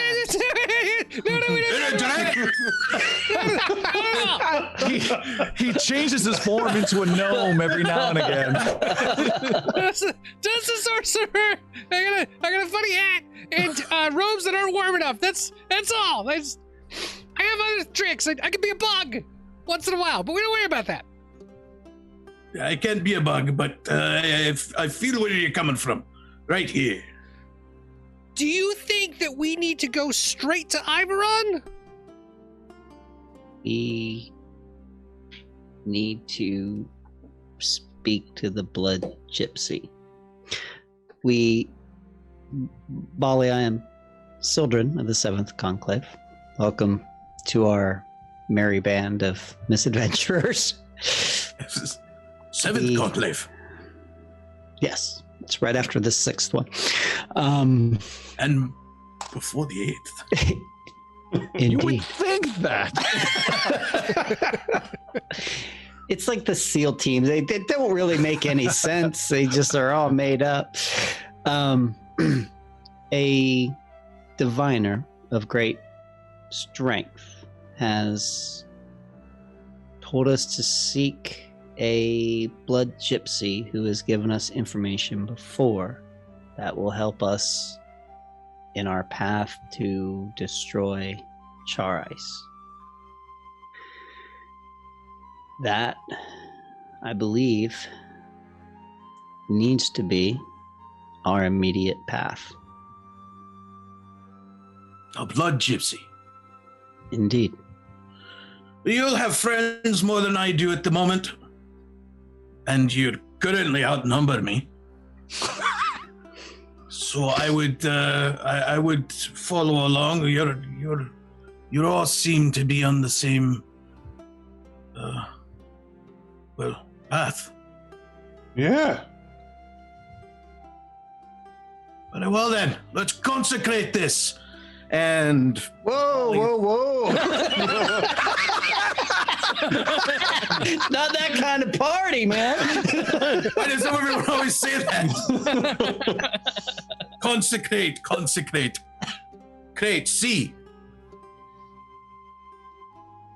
Consecrate. And puts down a pint of beers and, or several pints of beers and starts chugging away happily. All right. To the Stone Father. To the Stone Watcher. To the defenders! To King Feyon. But over to Iggy first, though, right? To the ones we've lost and to the ones we'll meet. And he pours out his drink a little bit and then takes a big swig. To Iveron we go. No, Nice drink. we gotta go to the 1,000 You Isles listening? first. You see, Oh, sorry. To the brethren of our lost tonight, if we go. what? We need to tell them the news. He wants Oh. to inform Yes. your friends' friends. Yeah, yes. He's hard to understand sometimes. Well, Clear they as do a that- bell. I find his voice rather nice and appealing. Thank you. I bet he's a poet, that one. Oh, Yes. Don't got get a one more, do started. There once was a man from Ivoron. I've heard this one. He's my favorite. Didn't know where his pants had gone. What do we say to the king? He wants us to stay here. Can we just sneak out? This is all happening on the side while Piercy was like giving his poetry to I Bali. don't think we can't just sneak out. I mean, Just leave a note. Well, if you need to sneak, the whole little diplomat procession that'll be marching along any moment. Once they're done with their formalities, they're typically long-winded, but fortunately at the end of it. No, we will let King Feyon know what our path is. Very well. And maybe get another boat. Last one to the Thousand Isles. We don't have any more. That didn't work out as well. Yeah. No one mentioned anything about boats. Oh, is that? How did you want to get to? You wanted to ride horses all the way to Ivoron? That's a long horse ride. I'm quite happy walking too. Blood Gypsy is in the Thousand Islands, I believe. She That did is not true. say that. She said an island. That's much better. One of 1,000, maybe. Every journey I've been on, there is always a danger. If we have to take a boat, we'll take a boat. I'll How do you hold feel your about hand. magic travel? Yeah, I don't have any. All right. Let me show you a couple of things. Yeah, okay. And banish. Let's do what we need to do in the city, and we can talk about how we're getting to where we're going on the way. All right. You guys catch up with the king as the assembly starts to break apart. There's more logistical stuff, but you can tell the Navaran diplomats are not pleased with the dwarf response. And the dwarves are not pleased with Bali's interruption earlier either. He's a little ostracized from them. You catch up with the king, and we join that mid-conversation. And as he's walking briskly to another gathering meeting somewhere, he says, walking with you all, "Well, I'm sorry to hear you won't be staying. We certainly could use you here, but I understand you have your ways, and I've learned not to question our defenders." My time with your captain was short, but knowing him, you are in good hands, Feyon. And how, Master Monk, can Navarre then be of service to you? In many ways. Firstly, as we are not in good standing with many of the people of Thousand Isles, we will again require a ship, as Jagged has destroyed ours, and we returned in an unexpected manner. He snaps his fingers. Some scrolls are dropped, and a guy comes scurrying over quickly. Yes, what is it, my king? The defenders of the realm need a ship, and we will provide it to them for wherever they need to go, and as long as... Perhaps with a stable crew this time, not pirates. And a pliable captain. That's Nothing with mad in the title. You don't know me. You hear you from there, you Happy-go-lucky dirty captain. squabs. Joyful George, Captain. I don't know. My king, we only have the one naval vessel left. I understand. We will provide it for them. I'm sure it will do them greater need, and they will bring it back as soon as they can. But make it so. And he nods and starts scribbling something down on a scroll with a quill very quickly, hands it over to the king. The king signs the paper, a wax seal. This guy can at least do documents pretty damn fast. And has this wax sealed envelope and hands it to you, Master Yaru. His name is And- Kinko. And Side note, I would have liked to have gathered with Palik some notes about the giant map of Varen while we were in that room, if that's possible. We kind of skipped over that. If we could spend maybe 10 minutes just doing notes, because I had the map of the Thousand Islands, so now I'm looking at that map Like, Okay. if I could use it in any way. I can tell you this. I don't know how detailed it is or whatever, but yeah, I'm sorry. Yeah, the one thing you can immediately do is make notes on the King's official Navarin map, because his is outdated with the Thousand Isles. You have a much more detailed Thousand Islands map. Yes. Yeah, and you even get some guard just going, "Oh, what are you doing?" It's just cat paws. Wait. 2 more pages. Hang on. Come on. But yeah, for sure. You also make note. Your map doesn't have a lot of room for the rest of the world, but you are able to get Iveron, which has a bay with a little tower in it. It has some more details. You're able to scribble for a finer coastline of Navarre. You even have a little bits of Thave to the south of Navarre. So your map is a little bit more detailed on. Now includes some of the western edge of the continent for sure. Sorry for that. And what? That was awesome. Kinko then says, he writes down on the envelope, the ship's name is a Foam Runner with Captain Gregard. Captain Gregard. He looks at Captain all of, Gregard to you. he looks at all of you trying to think of a way to screw over the name. What are they doing, my king? Just go with it. You can't stop them. Gregard Butler. I loved you in 300. And the king says, then Navarre and Navarre's king wishes you well, and we hope that we see you at the end of all of this. Could you point us? Yes, what is it again? just to your captain and possibly how to get to the upper pool area. Before we go, I like to nice swim. Piercy knows how to get up there. He knows the city well. Follow me. Where would we find the captain?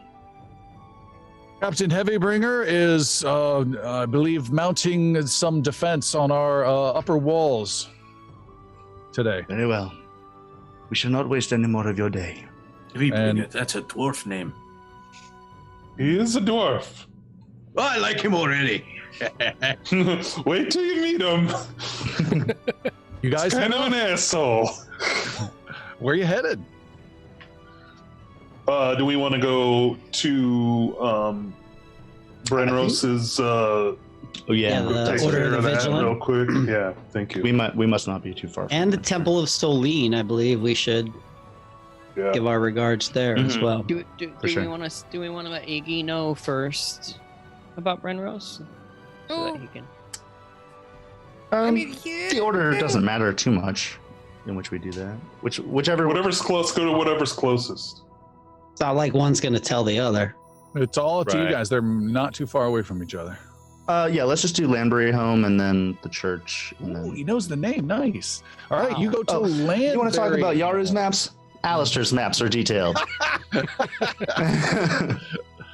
Landbury Home is a old but small compound in Mirskan that is very austere, very Spartan, I guess would be the better way to say it, where it is an annex, if you will, of the Calavier Knight Order of the Vigilant. You walk up to there, you bang upon a gate that is cold to the touch as you hammer, and after hammering again, you see a door, and it's a square compound, a door open inside, and someone trudged through the courtyard. A young man with a thin coat comes over. He has a small sword at his side, and he comes up to the gate and says, "Oh, who's knocking at my gate at this cold day?" We are the defenders of the realm. We are friends of one of your friends, Sir Brenros. "Oh, yeah, I know you. Come in." And he slowly opens the gate through the snow and lets you all in. He takes you inside the compound and closes the door behind you all. I don't have much warmth to share, but my fire's small, but you're welcome to gather around it. Thank you. And do not know where Sir Brenros is if you're asking for him. I have no messages. No, about young us. one. Do you have any senior members of your order available? No, it's just me here. Oh. Are you a good scribe? Where everyone else is. Most of them are in our homeland of Calavier. Yes, that's what it's called, yes. Are you a scribe, young one? I do a lot of messages for my work here. What we are about to tell you will possibly be shocking, but I need you to write it in your best fashion. All right, hold on. And he grabs some paper and pen to write with. Go ahead. The hero of Calavier. Is dead!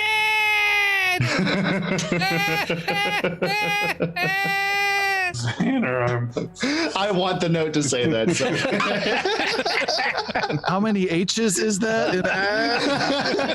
You don't just say ah. He fell in battle. Sir Brenros faced the greatest threat Varen has known for generations.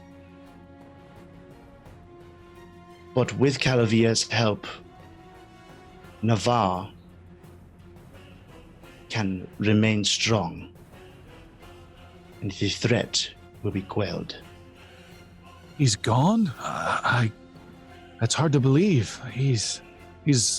I've known him more than any other. He's made so many trips here to Mirskan throughout the years. There is no greater knight of honor than Sir Brenros Algermain. Make sure your words are pure, and let his memory live on.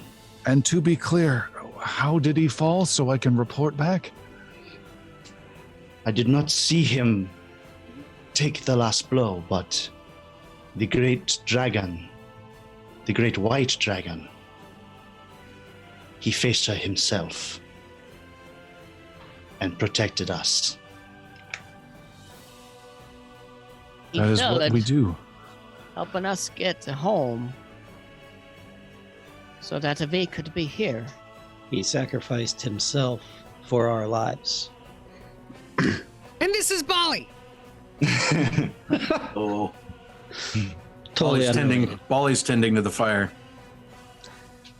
Oh, this is sad news. These are sad times. I will get this message out immediately. If you need to contact us for any reason, or if your queen needs more information or needs any help from us, we can be reached through King Feyon. Okay. Wait here. Let me find something. And he writes down. He leaves the paper behind. Yarrow, you can see he's put down all the words as you guys have said. It's more official than emotional in his writing. Capital DEAD from Xander's yelling. He returns a few moments later and has a necklace that has a locket in it. This was Sir Brenros's. Perhaps one of you might want to keep it. He has no family that remains. It is a illustration of his wife and son who passed many years ago. You said a wife and son? Yes. Yaru will take that and open it. You see there is a image of an older woman and a young adult man. It looks like they were drawn at different times by different artists and very small in this small locket that was not kept on Brenros himself. He must have known the danger he faced and left this in a place of protection. We will honor it by also placing it in a place of protection. Absolutely. The safest place that we know of in the entire world. Well, may into the cheek pouch. Well, may Solene bless you all and all of us. Do 1,000 copies by Friday. What? And you guys head out. Where to next? Church of Celine? Temple. Yep. And what's your goal there? To speak with the High Priestess and let her know about the champion. Good luck. And Yaru will give that necklace locket to Palik for the bag of holding. If you want it. All right. For sure, yeah. You guys are at the Church of Solene, a great structure that is still partially being refurbished, but you see there is no scaffolding in place all over. There's no workers working on it. It appears as though all reconstruction has been suspended. You approach the church. There's no one at the doors. You go inside, and the place is warm and comforting and has about 20 people in some quiet prayers or talking quietly amongst themselves. There's a giant statue of Solene. It looks much nicer than you guys last saw it for sure. And a priest you've never seen before comes over and he says, may Solene bless you. Welcome. And you are welcome to rest your weary heads. Your weapons must remain sheathed. And Thank you. Solene's blessing to you. We are the defenders of the realm, and we have been in this temple before. We would seek your high priestess on news of import. Yes, I remember seeing you. You went through a great barrier while I prayed outside this church many months ago. Indeed. Right this way. He kicks homeless people out of the way. Make way for the defenders! What is this, Portland? He takes you up a small room, up some stairs, up to an upper floor, and over to a door that was blasted open long time ago, and into the high priestess's chamber, where High Priestess Sana is there. She looks busy talking with some other priests about some matters. There, he knocks upon the door and opens it. And, High Priestess, the defenders of the realm have arrived. And she looks up and she says, oh my, it is good to see you. We'll speak later. It is great to see you all. It's been quite some time. I had hoped to see you sooner. And she keeps looking beyond you at the door behind. Are the rest of you coming?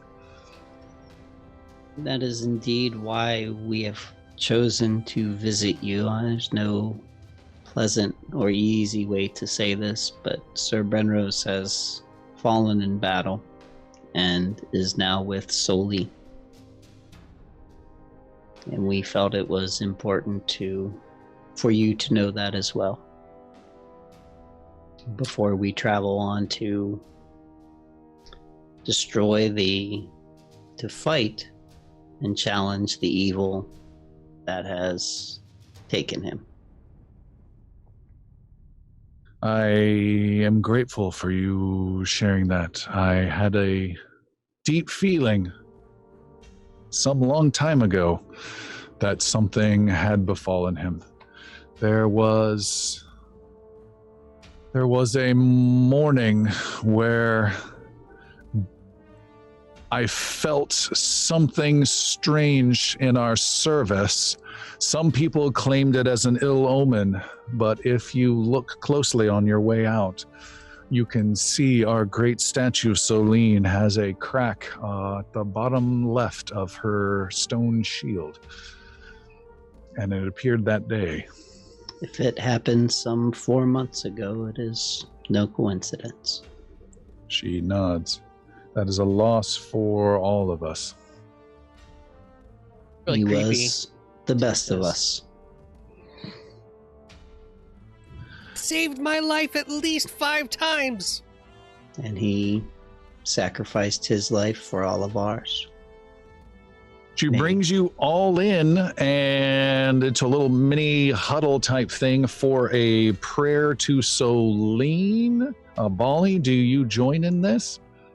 I don't think there's any conflict, so Okay. I think Boli can join it. All right, Bali joins in. She says, may Solene watch over those who defend and protect with duty and honor, and those who have fallen, giving everything for their honor. We need your guidance and protection now more than ever. As she does so, there is a warmth that washes over you all. You all gain 12 temporary hit points that will not fade upon a night's rest and will stay with you until used, as a blessing of Solene infuses you all. Thank you. She's, of course, the church is in your debt and in Sir Brenrose's debt. I feel we must find some way to honor him here. Have you any suggestions? You knew him best. He not only protected us against a leadership that had been corrupted, he protected us against vile spirits from another realm, and gave a speech still talked about here upon our balcony. How might you think we could memorialize him? I feel as though Sir Brenrose would just wish you to be true to Solene and follow the path. And maybe I mentioned something to his queen. He was very fond of her. The Queen of Calavier. Yes. I can do that. I will send Anytime word.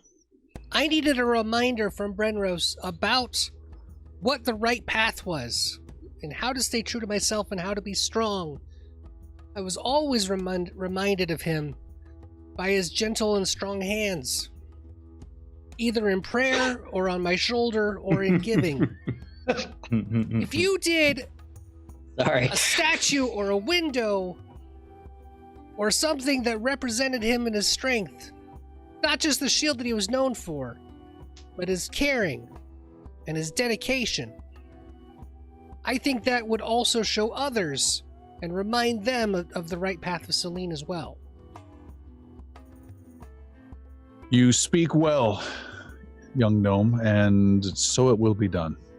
And you guys notice there's a total change in her since the last time you saw. This was someone who was, not cowering, but definitely respectful to the high priest at the time, and was reluctant to take over any leadership. And now you see she has totally slipped into that role. She bids you farewell, says some more pleasantries. You guys head on out. Yes. Sildren sort of like lingers behind, not behind, but he falls to the back as the group is leaving, and just quietly drops all 50 of his platinum into the the donation thing, knowing that, and for Sir Brenrose, and drops his 50 platinum in there. Ooh. Turns out they're not quiet at all. They Clink, clink, clink. That grinds away to sort them and everything like that. She's suddenly like, now that you mention it, we could use some more scaffolding up there. Or is he a winner now and it starts spitting out more coins? Jackpot, jackpot, jackpot. Stained glass everywhere. It's progressive amongst all the face in the pantheon. All right, you guys head out and leave the temple, and we will take our break here, and we'll be back in just a little bit. The order rises high in the east, and the queen calls the finest citizens to court. Will you be in attendance? Join and subscribe patreon.com/Inglorious Bards. With all loyalty and respect, see you next week, citizen. You are walking through the mostly cleared streets of Mirskan, a light snow still falling. Where are you guys heading? What would you like to do or say? So we just left the Church of Selene. Yes. And now we're going towards... Palik, do you want to still go to the upper falls area you mentioned? For treasure? Yes. Yes. Measure. I think we need to find the lady with the arrows. Yeah. You know where that's at, Piercy? You know this city better than I do. I kind of know the city. Yeah. Piercy, Get lead us the way. there. Okay, we head that way. After All right. us. you head that way. So the city of Mirskan is roughly 3-tiered. There's a thin north-south section that is the Long Pier docks. Then there's a steep rise, and then there's a much grander section of the city above that. Grander, that's too strong of a word. That has multiple districts: Stumps, High Bricks, Comperdown, Iron Rest, Thale, Lycilia, the Colonnade, Aetherius, Gardens. All these different districts are up on this major plateau. And then there's a smaller, higher plateau, a third one above that, called Evermen, which is the noble, fine districts. And where are you headed, Piercy? Believe, without looking at the map, it's one of the upper ones with the lake. It is the second pool just outside of the Evermen. So the top district of Evermen with the nobles, there's a source of water that no one knows the exact source of, that has it's like a mini lake, very small, massive pond, if you will. And then there's a river that cuts through that district, spills down about 30, 40, 50 feet into another pool. And then that has a river that goes throughout the length of the southern part of the city, and that falls down into a lower falls, which then empties out into the sea. That middle pool is where Piercy takes you. On our way there, Yaru, seeing Piercy's excitement, Yaru has a natural speed of 50, so he walks pretty fast anyway. He pulls back a little bit from the group next to Bali and just sort of begins speaking with them. We did not get a chance to greet each other properly inside the King's chambers. I am Master Yaru of the Three Winds. Master Yaru. Is that formal? You may call me Yaru if it pleases you. You can call me Boli. That would please me. Bali, I am but a humble monk, as you see. My hands are the only weapons I carry. We have Zana, who is a fine sorcerer for his age, the finest, I would say. We have Sildren, the druid, and his animal companion, Shurika? Shunka, sorry. Sharika. Sildren has been listening. He's like, Palik is our rogue. She is the sneakiest of us. And Piercy, of course, is not only the fanciest dressed, but he is the most acrobatic. As he swashbuckles his way. Swashbuckles. Yes, it is just a fancy term for dancing with the sword. Oh, I like that. It's Yes. a hard dancer, as maybe you can call me. Sounds I very see dangerous. your great weapon. It looks incredibly heavy. What is it that a man of your stature and size could bring to our party? What I bring to you. What is your class? I mean, your hit points, your speed, your abilities. Come here, diplomat. Well, in my clan, I'm known as a stone watcher. The air is very dirty here. Excuse me. It gets better the higher up we go. Oh, does it? Okay, that's good. Sildren and I speak of the dirtiness of this city and how we long again for nature. Well, well, what I was saying before, in my clan, I'm known as a Stone Watcher. Stone Watcher is very similar to the young lady that we met before. She's very important to you and your religions. I think she mentioned Solene. The mine is called the Stone Father. Very, very, very important to be the Stone Watcher. You see, what I do is, with the many dead that we have, and those being the losses that we also do take, I look after them. I watch the tombs, I say the prayers, and, it's an honor to serve the Stone Father in this way. You are a priest of sorts. Yes, I have my calling. And, as for this, was a gift to me. It is more a symbol than anything else. It is adorned with many, many stories, if you were to read in my language. Outside of that, it's very much stone and metal. It'll hurt if I hit you on the head with it, but you've got to hold still. Hear that, Xander? Hold still. What? Why? Okay. But I see all that you do, and with what I saw earlier, I'm counting myself blessed still, knowing that, you are held in such high regard. And again, I'm sorry for your loss, but there's much reverence for your last friend. I hope I can measure in some small way and be yours as well. I'm sure you can measure in a small way. Yes, you're a dwarf, so you. Yeah, all my life, he says, looking up to the dwarf. Jesus. Bali is, if you can imagine, square. A lot of his feet. Done. Description over. He's very cube-like.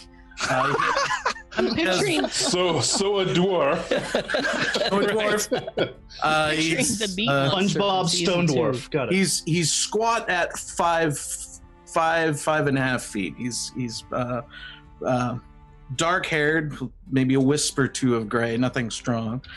He's heavily adorned in more brass darkened buckles and heavy furs that don't really belie what's underneath so much, but he just gives to his bulk. And inside his beard, you can see a torque that winds its way through the beard and then kind of bundles and ties up the very ends of it, giving it nice evenness, if you will. But all of it's just a dark metal. It's not gold. It's nothing fancy. It's more utilitarian.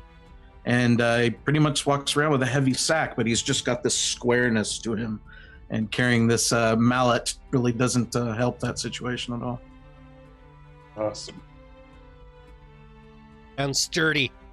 And sturdy, very sturdy, extraordinarily sturdy. Hey, you can bounce me off a wall and I'll be fine. You guys are at this second pool in the city. There's blue water that comes down and it flows freely even with the cold.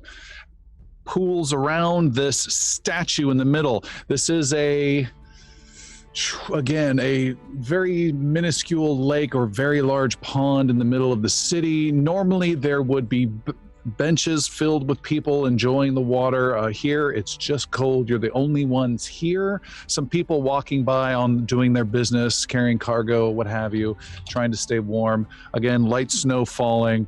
You see the pool has a statue of a elven archer with flowing hair, aiming her bow and looking down an arrow. The statue has fallen over off of its base mount somehow due to damage or time, you're not sure which, and is canted at about a 20-degree angle. And that's what you see. How deep is this lake? How deep is your love? You don't know, but the look on Piercy's face means it's depth enough to kill Yosoki. But I mean, really, what does that mean? Okay. Palik is going to dive into the water and swim all the way to the statue and then pop her head up. All right. Palik, make a fortitude saving throw, please.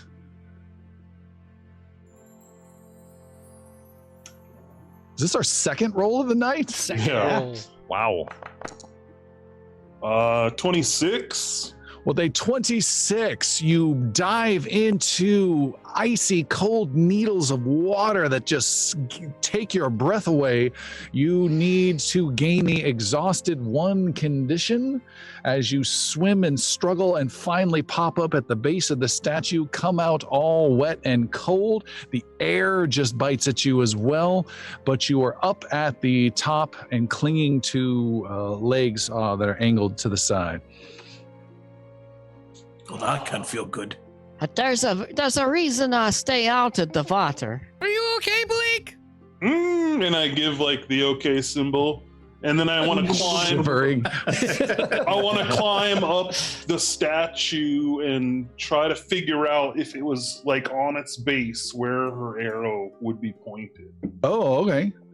You try to figure that out. Make a crafting roll +3. Blake, do you need any help? I'm going to use my halfling luck to re-roll at 2. Good call. Couldn't get worse. A 30. I think we're supposed to drink when somebody says Yeah. that. With a modifier too. Yeah, that's super high. Great. You are able to identify exactly where that statue would be. If it was standing upright, you can see where just time has shifted it, and the little mini island itself has just kind of given way. And the statue is mostly secure. You think in maybe another 30, 40 years, they might need to try to shore it up to keep it from toppling completely over. You know where it should be, but you can't in any way access that. It's out in open space about 20 feet up, if that makes any sense, in the air. So she's aiming up and it's just to the sky. There's no... No, she's aiming to the side, falling over, and you asked where would it be, and that would be up in the... So if she was up, she'd be aiming to the sky. Is that Nope. what you're saying? Nope. She's aiming straight down into the city, Okay. but she's fallen over. So what I was trying to gauge was if the statue was in its correct position, where the arrow would be pointed. Right. And you know where the statue would be, but you can't get that viewpoint because the statue is not there. Okay. Sorry. How big is the statue? 20 feet. There's somebody who could. If you need some help, Yes, I'm just Blake. waiting for you to ask. Xander, Come on, little buddy. I was thinking the cat, but Get over here and help me. Xander, how about you go up and I go down? Xander ignites his hands full of flame, pushes him straight down, and launches into the sky with his elemental motion. Oh, mercy! What is that? I can fly! He's a demon! With a much more warmth and comfortable journey, Xander makes his way across the water. Yaru, you were doing something as well? Yara's going to reach. He has a necklace, as well as the silver necklace. He has a necklace with 4 berries on it, on his neck. It's called the necklace, and he's going to pull the blue one off and eat it. All right. He's also going to pull out of his bag a blue potion. It's called the Potion of Swimming, Greater. That gives me a swim speed equal to my speed for 1 hour. So I'm going to drink and eat both of those. All right. Do I just click on it? What do I do? Click once. A Potion of Swimming and a Resistance Berry. Use potion. Use potion. Okay. And then I'm going to jump into the water. Okay, you jump into the water. Master Yaru, we'll go with you first. And what was the berry? It's a blueberry, which I believe blueberry. is cold resistance 10? Okay. Let me read it real quick.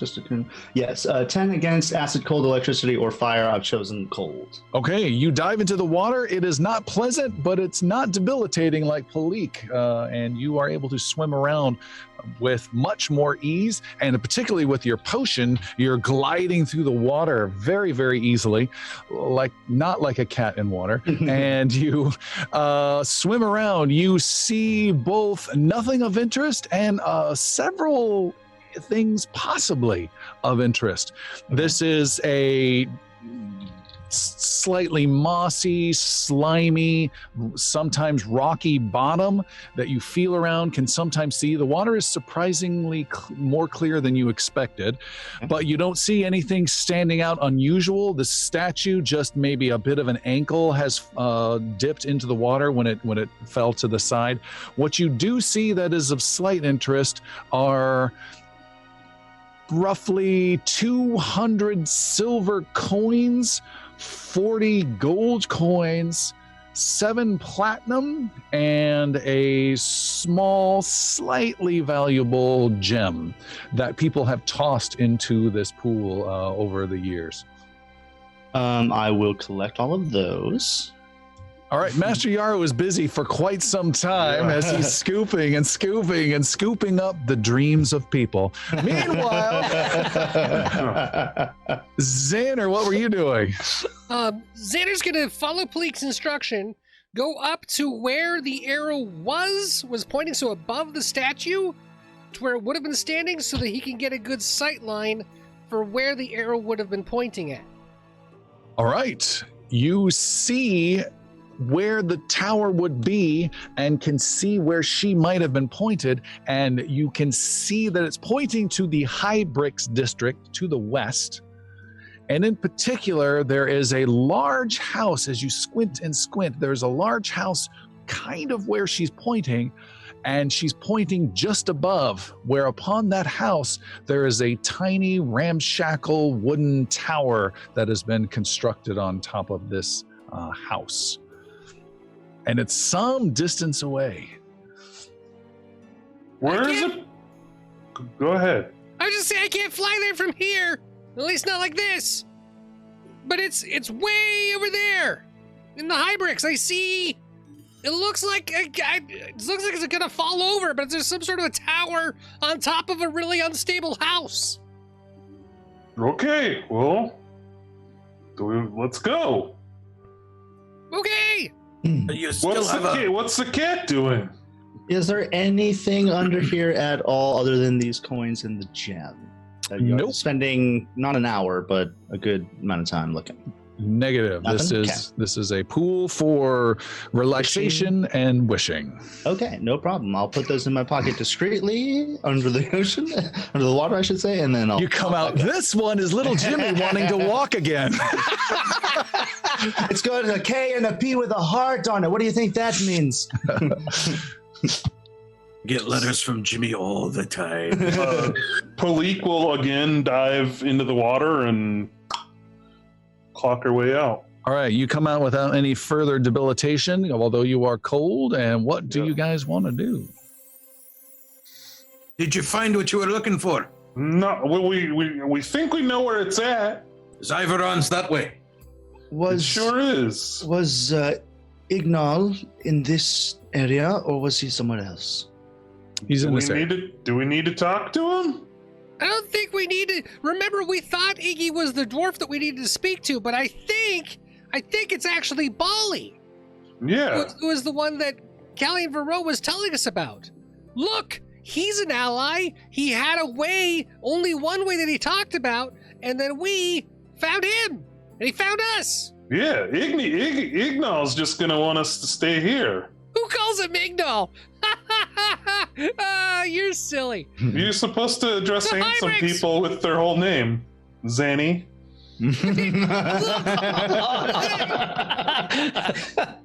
That too. I think the cold berry needs to pass along here. Yeah. That or the burn that I felt. I don't know. Let's go. All right, Xander will start leading the way and pointing the direction they found to get over to Hybrix. All right, The- Xan. Yes. While we are in the city, we should, I believe we have some items and things to lighten our load For with. sure. That's a good point. So, We got some homework, yes. What Yeah. are you? What's that? What are you trying to offload? well, we have like a bunch of like stuff that we can trade in for gold. That's like, oh, this is not Yeah. magical, but it's worth. And I haven't been keeping track of we it 'cause also it keeps might- going in some bag. Your secret Yeah, do some yeah. shopping. Okay. From the thief, and we just keep letting her stuff it in her bag. I'm not gonna cheat you guys. Come on. But also, I wanted to talk. Remember those goggles that guy had? Mm-hmm. You might want to talk to that Phineas and see if we can procure some of those. If we're You think going Phineas back will up give us- north. More of his science goggles, his training, the I ones don't he know. uses for his. We can science ask magic? him, but we gotta wrap this up quick and get the fuck out of here. Yeah, we You always can't. talk that way. It's very salty. I'm sorry. Oh, I'm I off could on it. I just. Yeah, This is not gonna go well.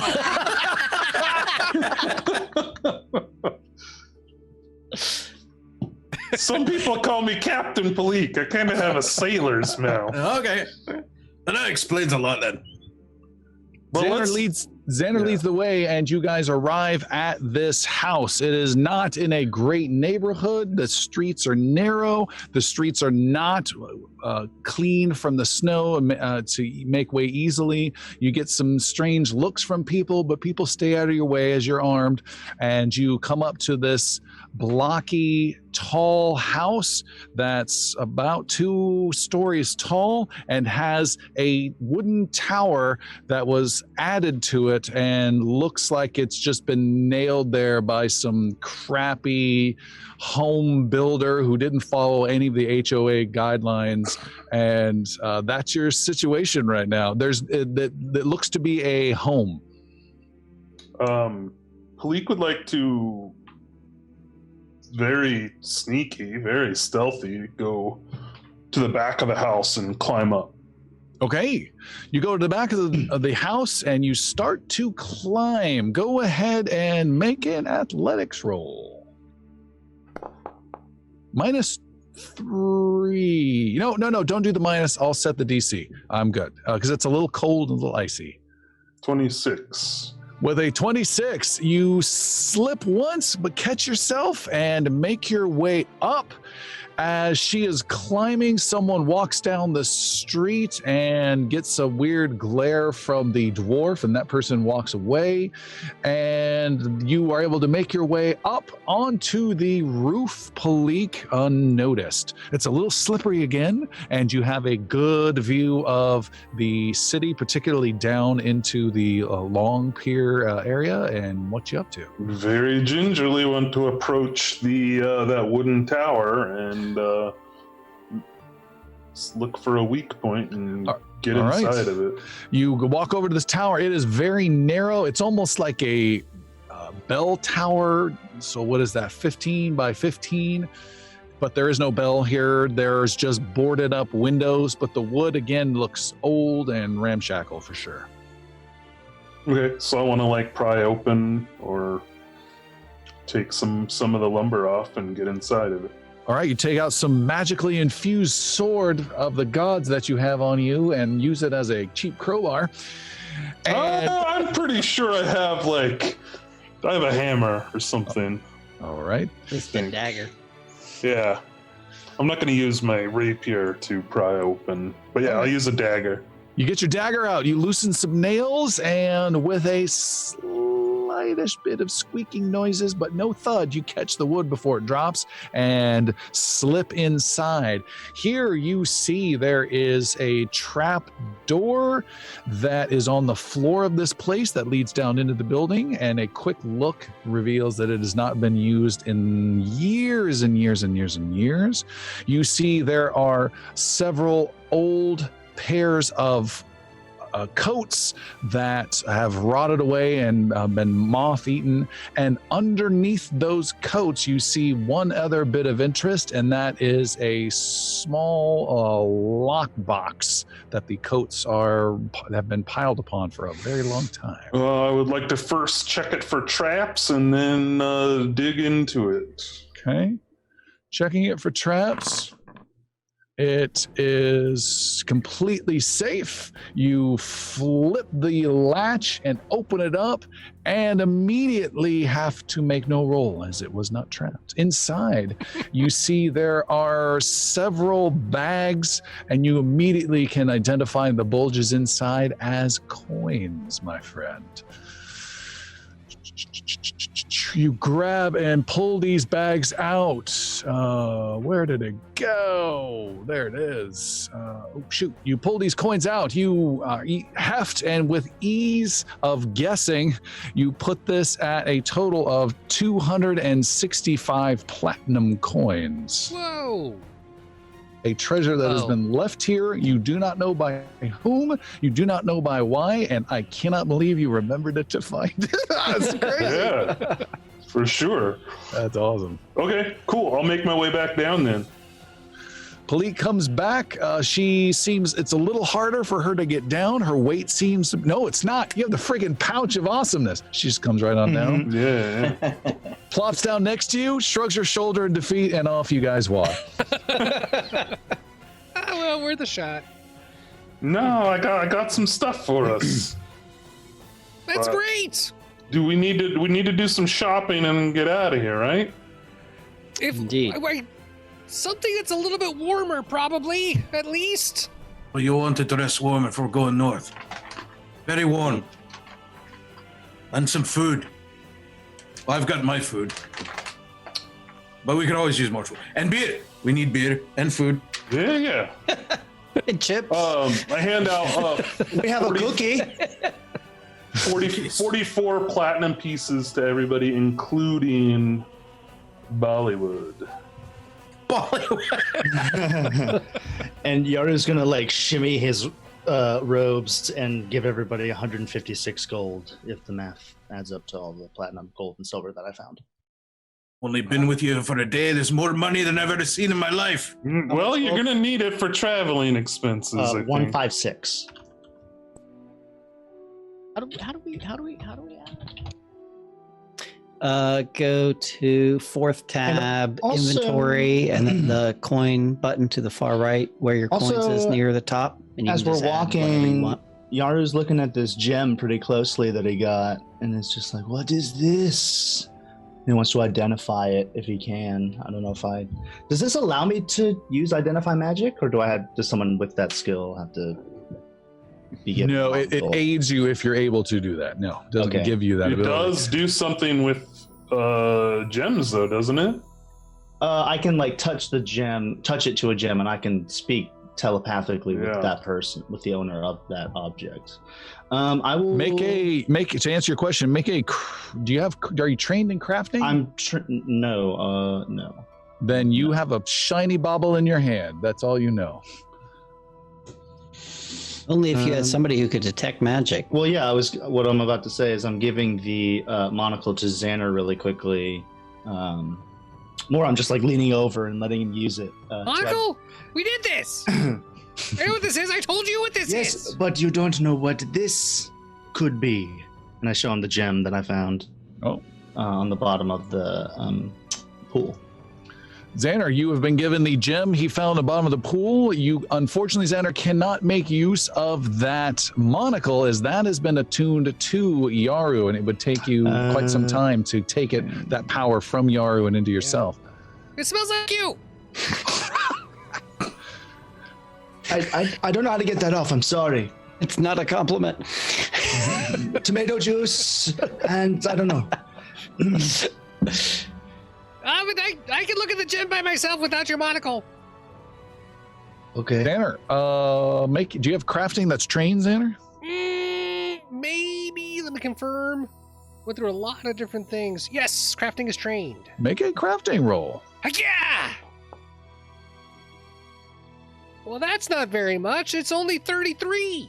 With a 33, you identify this as a fancy quartz gem that's not mineral more than anything, but it's worth about 20 gold, and it has no magical properties to it. But it was by far the most expensive thing tossed into that pool. This is a fancy quartz non-magical gem thing. It's like worth 20 gold, but I can't do anything with it. Okay, I'll hold on to it. You want to put it in your mouth pouch? Yes, I have one of those. Oh. It holds one thing. Pouch. It's got a prison pouch.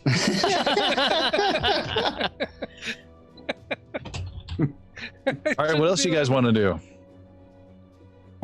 Well, Percy has a couple paintings and some silverware. Yeah, and Sildren needs to find some sort of weapon. Did you rob a house? Painting, silverware. Well, no. We haven't been in a city for a while. Yeah. Did I just sign up with burglars? Oh, shit. No, we're So- heroes. This is Ocean Sometimes- 6. All right, so Pierce, We only do a little murder hoboing on the side. Pierce, you're looking to sell some stuff, yes? One at a time. What are you selling? I have a painting of a nude lady on a turtle. Okay. Where the hell did you pick that up? Don't you each have yours? It's a selfie. I like that's the first thing you go I'll to. re-gift that. Please let me sell this. Yeah, it is a scratch and sniff picture out there. No. What do you scratch the turtle or the? You cannot find a buyer in any way for that painting. You just get raised eyebrows for that one. All right, I'll hold on to it. You should hang it up in your room in the Nexus. I have a nice silverware set. It's your first felt photo. Is Nice this from all your silverware shopping set trips? is 18 gold in value. You can delete that and grab 18 gold. Okay, I'll do that. Well, that's all I'm selling. All right. Anything else, fellas? Are you going There's- shopping, Piercy? Yeah, always. I'm always browsing while I'm in town. Sildren is hoping to go to a high-end weapon shop, if possible. Okay. What are you looking for? I am looking for a two-handed weapon because I have a sword and a shield, and it's pretty rare that I actually use either. And if I am going to be in melee combat, I think and I'm trained in martial weapons, so I was some sort of two-handed sword or spear or something of that nature. Was sort of what I was thinking. This An is axe. a strange turn of events. I was not expecting this at all. Let's take a look. Where would that be? Skills? Yes, skills. You are trained in martial weapons. Yes, you are. You get them all. So, yeah, if you want a big sword, that's totally up to you. Let's see. We have a bastard sword that's two-handed. Let's see what else. Two hands, a glaive, a great sword, which is massive. I don't think we're gonna go that far. I don't even know what that is. Uh, A war flail. the bastard sword. Is it like? I'm looking for something of very high quality, whatever it happens to be, in that line. So roughly, +1. Plus Okay. 2 would be great. Anything that's out there. You will need to make a society roll, and you will need to make a 30 or higher after several hours of shopping, throwing your name around and King Feyon's name around like crazy. Can I defer that to Xander? I'd be like, hey, can you find me this? Sure. Yeah, Xander works to assist.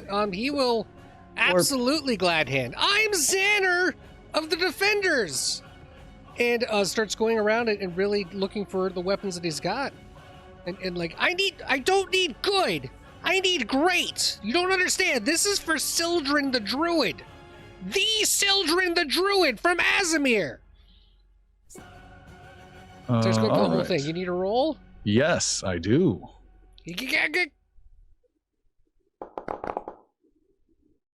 36. 36 is more than what I was looking for. You go through the city, you're able to find a small dealer who has very few random things that don't seem to be of interest. He's overcharging like crazy, but you had heard word that he has a bastard sword of some quality that he acquired from a strange gladiator from Thebe long ago.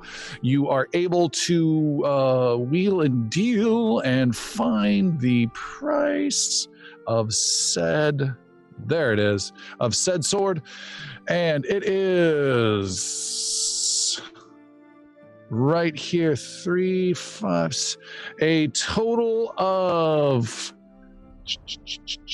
110 gold.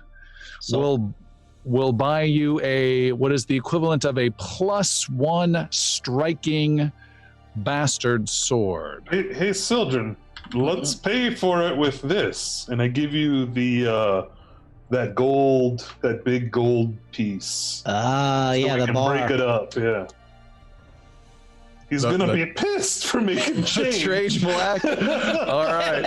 Change $1,000. Yeah, he's actually of the few people. Since he deals with some expensive rare crap, he has enough change to make, and he is pleased to have it because it's a sign of status now that he can kind of show and hand around. So yeah, he's not too unhappy about that. Sildren, I'm dropping this into your equipment real fast. I am editing this. I am going to details. And Sorry to just drop that on you. I just been thinking about it earlier No. like the rare times that I turn martial.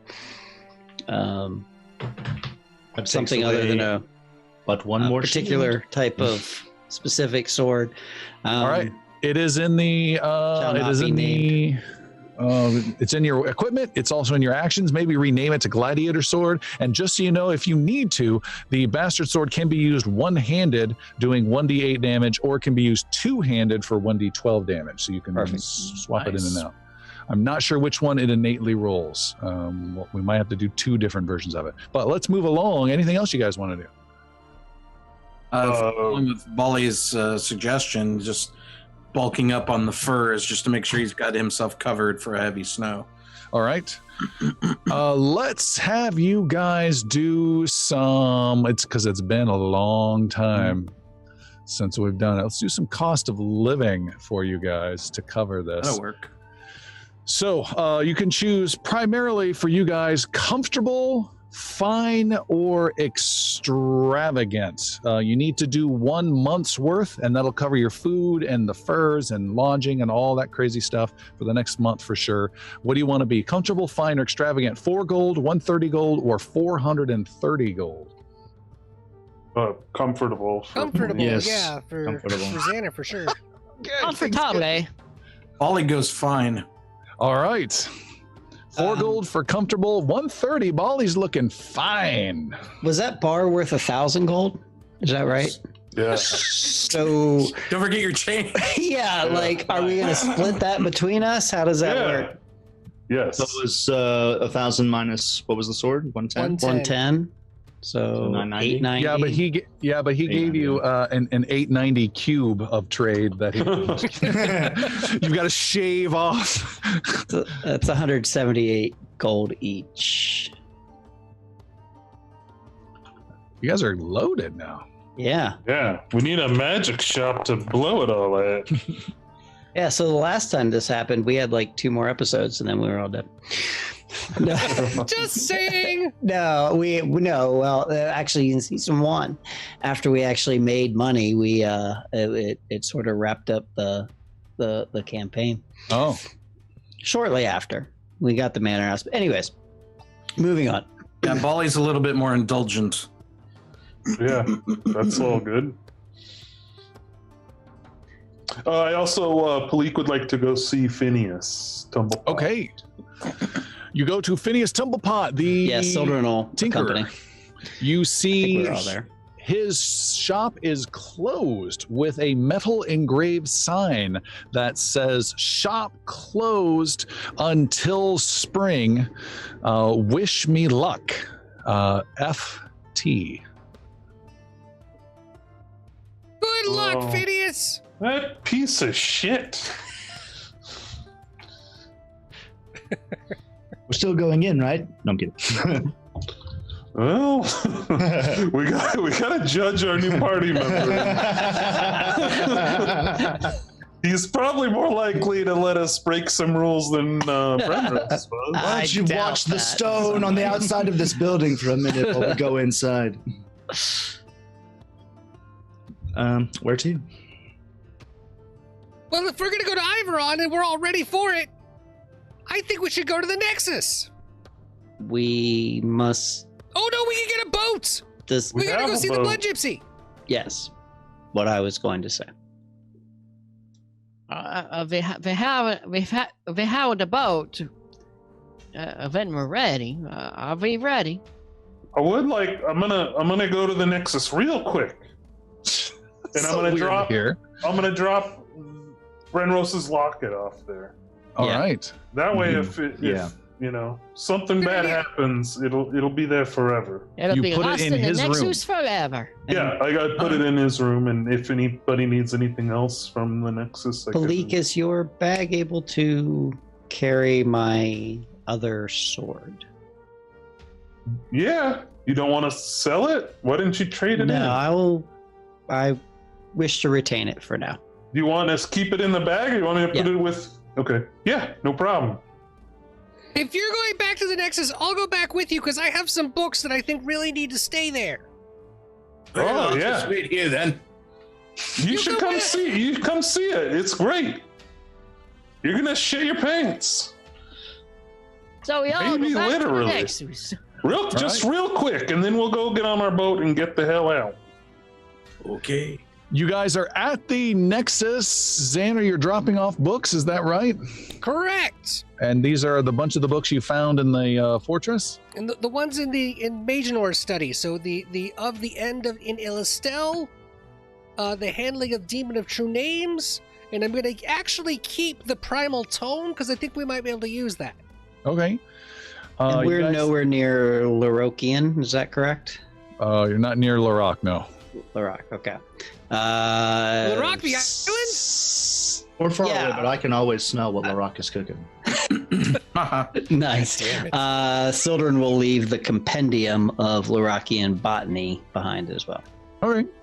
You guys leave the Nexus, and as you do, you all turn to get the reaction, who's been silent the whole time, of Bali upon going into this strange realm. What's your reaction to that, Bali? I am no stranger to magic. Oh, this is very nice, though. Fine stonework, very nice seats. Good living. Get a key. You make It's it all yourself. about a comfortable seat. Yes. Under the night. Can I have the cushion? Where are you guys headed? To the harbor? Down to the docks. Yeah.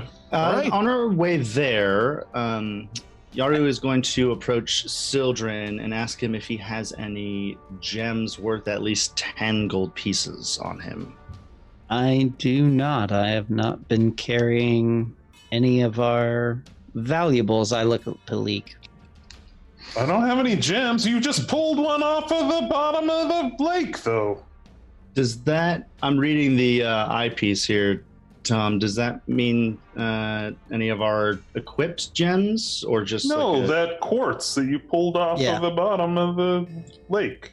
Yeah, I think it's just like a regular run-of-the-mill gem. Like rubies and stuff? Yeah, and I think the thing you have would definitely qualify. It was worth 20 gold. Okay. It's not magical. I'm gonna hand magical. I'm going to touch the gem to the eyepiece, and then I'm going to hand it to Sildren. Okay. You put the eyepiece to the spending gem. time with it, yes. Yeah, you link it together, and the gem does link to the eyepiece. Can you briefly, really quick, just describe for anyone listening what that means? So in the description of the Meyer pin, they sort of glow a little bit and they vibrate. This is doing a little similar thing. It's glowing and it's vibrating, except it glows whatever color the gem associated with it is. So this is a ruby gem, so it'll glow red, and red aura will start to appear from it and the ruby. And the ruby itself will become almost transparent as the eyeglass itself, and the eyeglass will become shinier and even finer than it normally would be.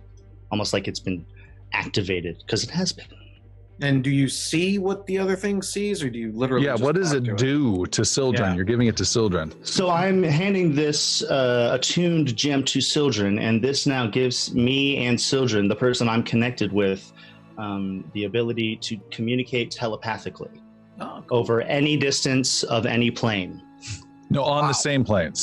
I'm sorry. As long as we are both on the same plane, we can communicate over any distance.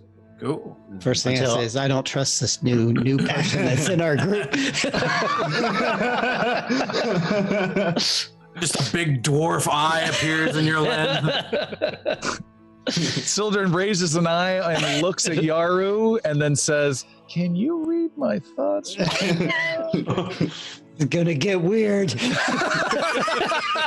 No, but there's a constant just like, get rid of the wolf, get rid of the wolf, get rid of the wolf, get rid of the wolf. Palik goes over and slaps one of you and looks at the other. All right, you have that's awesome. that. Thank you. Nice. Now it's just going to be bad. It's going to be like, go Team 6. Roger? Okay, on my count. Yeah. Go team, go! So I'm getting around the Starfinder loophole real quick. Yeah. Everyone else is like, they're making eye contact again. The friendship problem or a monster problem? The gnome's about to release the fireball. The gnome is about to you guys go to Long Pier down on the bay and leave the city behind. You find the ship is there. This is a sleek looking vessel that looks fast. There is a crew that is hidden below decks because it is cold, but a man leans over as you call from the dock, and he leans over and says, good afternoon. What brings you here? Be my friend. We're the defenders of the realm, and we were sent by King Feyon because we are his ambassadors on our way up to the Thousand Isles into Iveron on a mission for the king. Hopefully trying to stop all this winter storm from taking over the world. Men, heave to, let's get this ship ready for them. I've been made you very much aware of that. I am Captain Gregard. Come aboard quickly. Whatever you need from us, we are at your disposal. We will have this ship underway in just a few moments. Tell me your destination and we will be going. I will take that. I can help you and I will show you to some quarters. Already going way better than the last time. Yaru, very pleased with this guy's attitude, pulls out of the map quiver his map of the Thousand Isles and is just like, we need to go here, these coordinates right here, and you can see what I've already drawn the line, the best route to go. You should go that way. I think if the snow's going to take a little bit longer, you should definitely go east and then north, and we'll be there in no time. Very impressive, sir. If you don't mind, I would like to get some of those onto our charts down below. You may trace them, but I'll be watching you. Physically hand it to you. I'll be watching. The ship comes to life. These sailors that were taking it easy down below quickly throw on coats and snap to and are racing around, getting the ship quickly underway. The captain engages with you with some maps. He also gives some commands to the dockmaster, letting him know they will be heading off. He agrees and disagrees with some of your courses, Yaru, and the two of you come to a good path. He warns you there's definitely some ice up in this region here we'll need to stay clear of, but here we can break through, and once we get past towards here, towards Port Rising is where it will be the most clear. And what do you know of Port Rising in these past months? It has been plagued with pirates, but fewer than have ever been reported. We have allies out at sea, but we've lost several of our sister ships to these pirates. So while the pirates are fewer, they have grown more and more desperate. The pirate island there is ruled by some pirate king named Jun that we would like nothing more than to be rid of. And it's not a pleasant place. We will get you there. The king has commanded it, but I would not recommend tarrying. If we stay there overnight, or definitely by 2 nights, I would more than imagine they would bring several ships here. But what is the pirate king's name? Don't tell me. In Cartland. That is correct. Oh. Friends, if we are traveling close to Port Rising, perhaps it is time to right a wrong.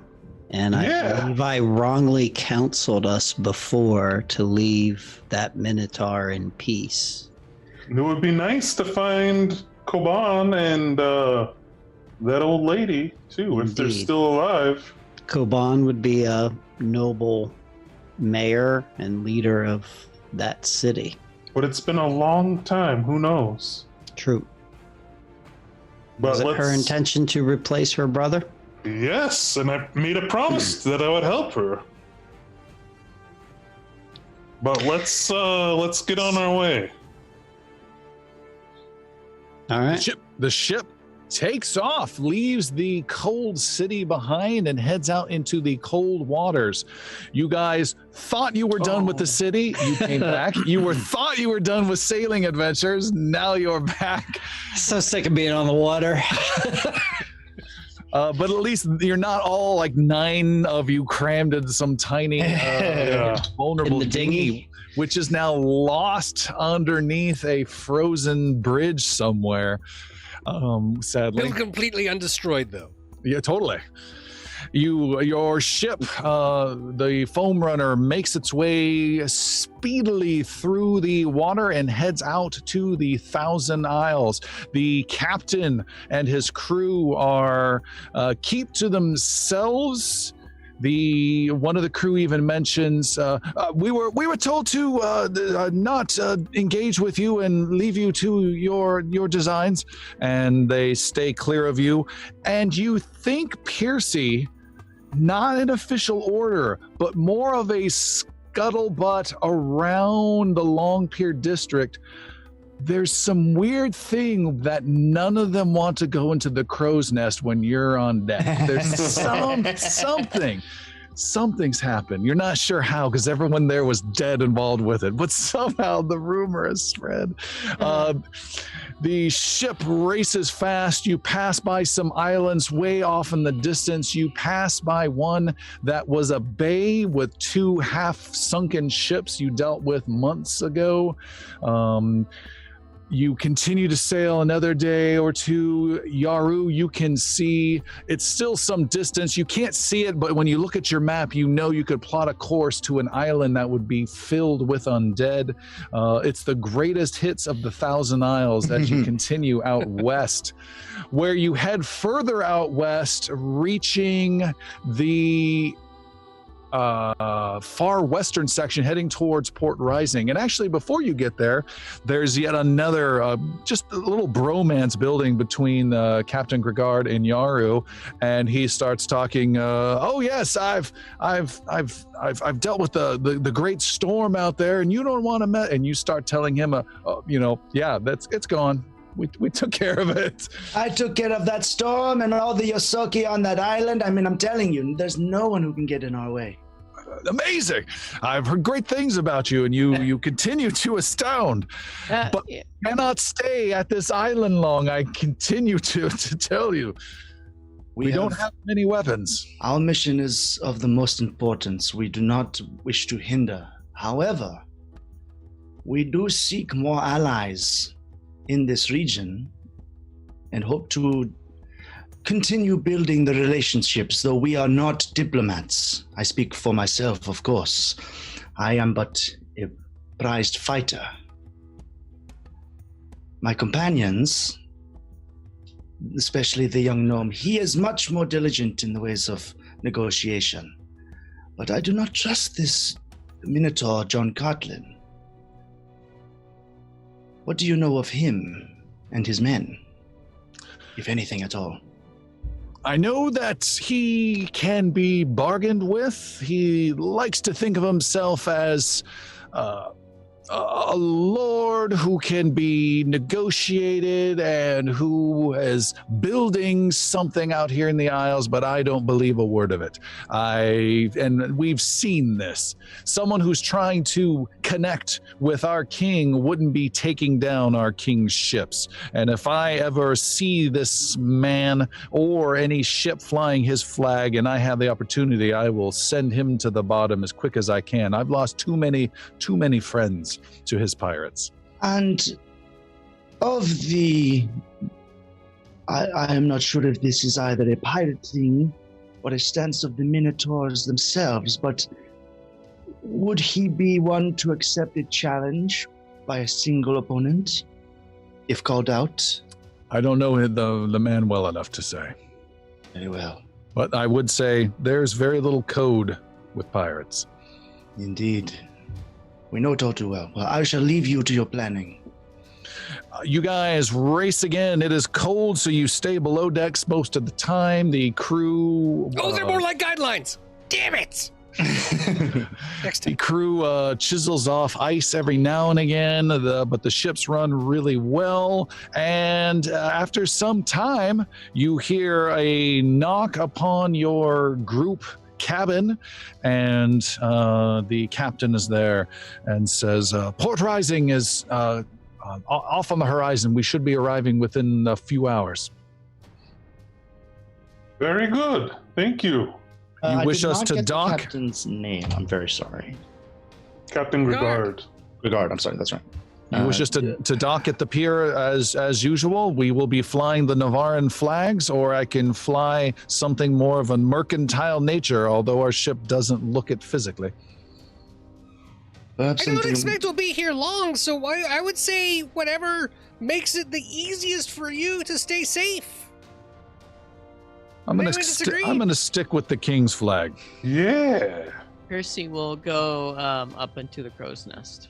All right. You see several crew members, by the way, quickly go below deck and find some work down there as the foam runner closes in on the Port Rising, the Isle of Port Rising. This is the largest town in the Thousand Isles. It is a town perched on a steepish slope with a big mountain. You have been here once before, and you approach the dock. You see there are very few ships, maybe just two here, as the foam runner pulls in and latches on to the dock. You guys disembark. Ew. It feels like just yesterday we were here. Does it? But it Man, was- that was a long day. So much has changed. You all seem to be masters of your situation. Taken to the ship and to the people, and everyone commands respect from you. I'm sure this journey will go smoothly. You don't know us very well. You never say that. And break a leg. Who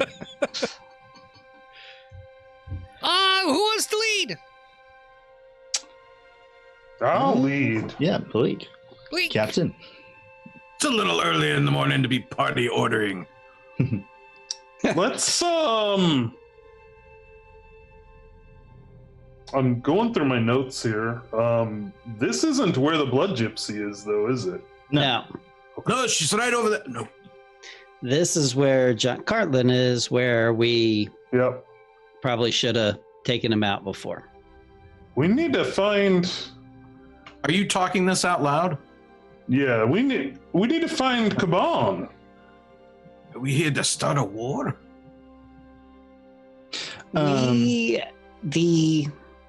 This creature, this Jut Carlin, is a pirate and has taken over Port Rising. We met him once before, and at that time we needed to avoid conflict. And he didn't but give you is- leeway to do that. He is a great blight upon this land, and since we are here, we feel obligated to right the wrong of not disposing of his. So which wickedness. conclave are you again? The 7th? The 5th, 4th, 3rd, something, I don't know. The 7th. Just 7th conclave. Once an enemy, always an enemy. I'll keep an eye out for you. So we go look for this John Cartlin. Indeed. Percy wants to look for the tree that he found Yeah. and chilled Yeah. out on. Maybe come with us this time?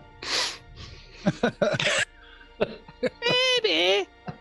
You guys can see there are homes and shops that are perched with thin little stilts that hang off the sides of this slanted dark rock mountain. It's got, again, everything's very ramshackle, very shoddily built. There is the stores are very infrequent, like one general store, maybe one fishing tackle store down by the docks. There's a bunch of homes, not a lot of people moving around. There's again light snow falling, it's cold. There is a tavern, a single tavern here called the One-Eyed Squid, and there's a single road that just winds up and snakes back and forth, heading all the way up to the top of the mountain this island is made of, where that tree is somewhere up there. Bali's trying to pay attention to the weather. Is it a heavy cold? Like it's unnaturally cold? Make a nature or survival roll. I'll make a nature roll because I'm pretty sure I don't have that. I don't have my sheet up, but I think I'm just an 11. So I will do that. That is a natural 1, and I will cease talking. Okay. Takes his jacket off. No, despite what it is, he stays just warm. He's just paying attention to something else now. All right. What are you seeking out here? Oh, not me. Never mind. We're going to the tree, right? Can we find the tree? It's a great elm tree. Let's talk about our plan first. Are we just going to go down there and start a war? Should we try to find Kaban first? Yes. I thought She seemed to have a plan for overthrowing her brother. And if there is anyone who should confront him, it should be her. We must see if she is still alive. Where do we even start looking for her, though? This tavern could be a good first step. One of the If three she's places been which is here- walk best. It's not like this is a huge place. If she's been here, somebody in the tavern would probably have seen her. It's not a minotaur you see every day, especially if there's two in the same place. Yes, we just need to say female minotaur, and it should be pretty. Female obvious. Minotaur! I'm gonna go in, Minotaur! and Palik will go into this tavern. I don't remember the name. One-eyed squid. One-eyed squid. All right, you go into the One-Eyed Squid. There you see there are some bouncers, bored-looking bouncers at the door. They are armored ogres with a gnome who kind of guides them, and he stands up and kind of gets in the way. And he says, "What? I don't recognize you. You're not from around here. Wait, maybe I do Do I recognize you?" I don't think so. Make a deception roll -2, please.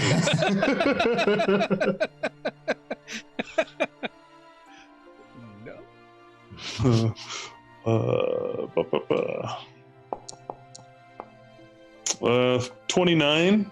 29. He seems slightly convinced. What's your business here? You're not stirring up any trouble. No weapons or armor are allowed inside, nor packs, nor any of those wizard staves, he says, pointing at Sildren's and Xander's staff. Piercy walks up to the gnome. You said it's gnome?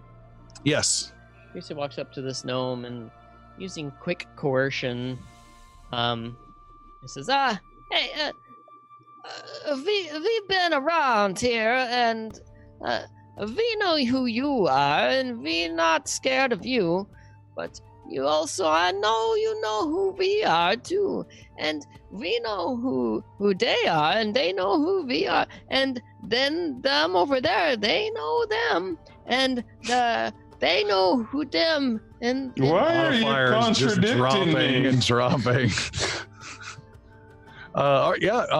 Quick coercion. Make a intimidation roll, please. Right.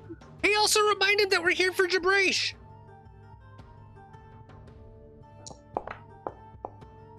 24. No modifiers. He says, Larry, Daryl, over here. And the ogres come shambling over.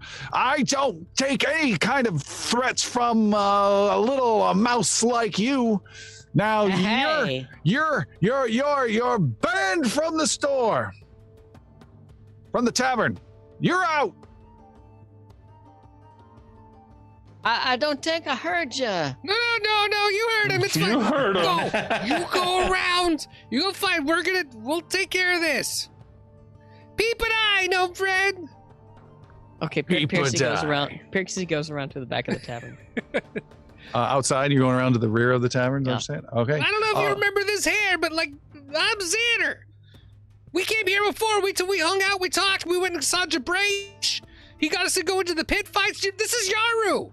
This is Master Yaru right here, the champion fighter. Well, yeah, I kind of remember that. You're not getting in with any weapons, and I don't know if I want to let any of you in. Yaru leans forward. We're not here for weapons at all. I'm looking for another fight for this guy. He and I work together, and we're trying to get in to get with Jabrash. Also, we're trying to find Cabal around here. Have you seen her in here? Cabal isn't here. Oh, nope. Has she been around lately? It's been a while. She kind of owes me some money, if you know what I mean. You're pretty nosy, if you know what I mean. I don't think I like you very much. Come on, we're gnomes. We always like each other at least a little. That's what we tell them, but not necessarily us. We know we hate each other. You know what? I forgot to shake your hand. Again, I'm Xander. And Xander hands him a platinum. He takes the platinum and starts to chew on it and seems hesitant. And then a voice calls out from the corner of the bar, an old voice that I will do my best for. It's okay. They're fine. They're with me. And you see an old woman by the name of Fiel there waving you guys in. And he says, all right, Fiel, but no weapons. And he and the ogres demand your weapons and packs. And what else? Wizard staffs are left laying against the wall. Palik would have liked to have dropped all of her weapons into her bag of holding. Done. While he was distracted by Fiel, you quickly drop your weapons into the bag, and one other person's as well. Oh, we'll go with the new guy because everybody else is self-sufficient, and Piercy got 86th. All right, Bali, he opens up this weird satchel and motions for you to quickly toss your hammer in there. It's like it's that all right, scene friend. from Aliens with Fasky, like whenever they're by the incinerators and they have to hand in their weapons. Oh, yeah.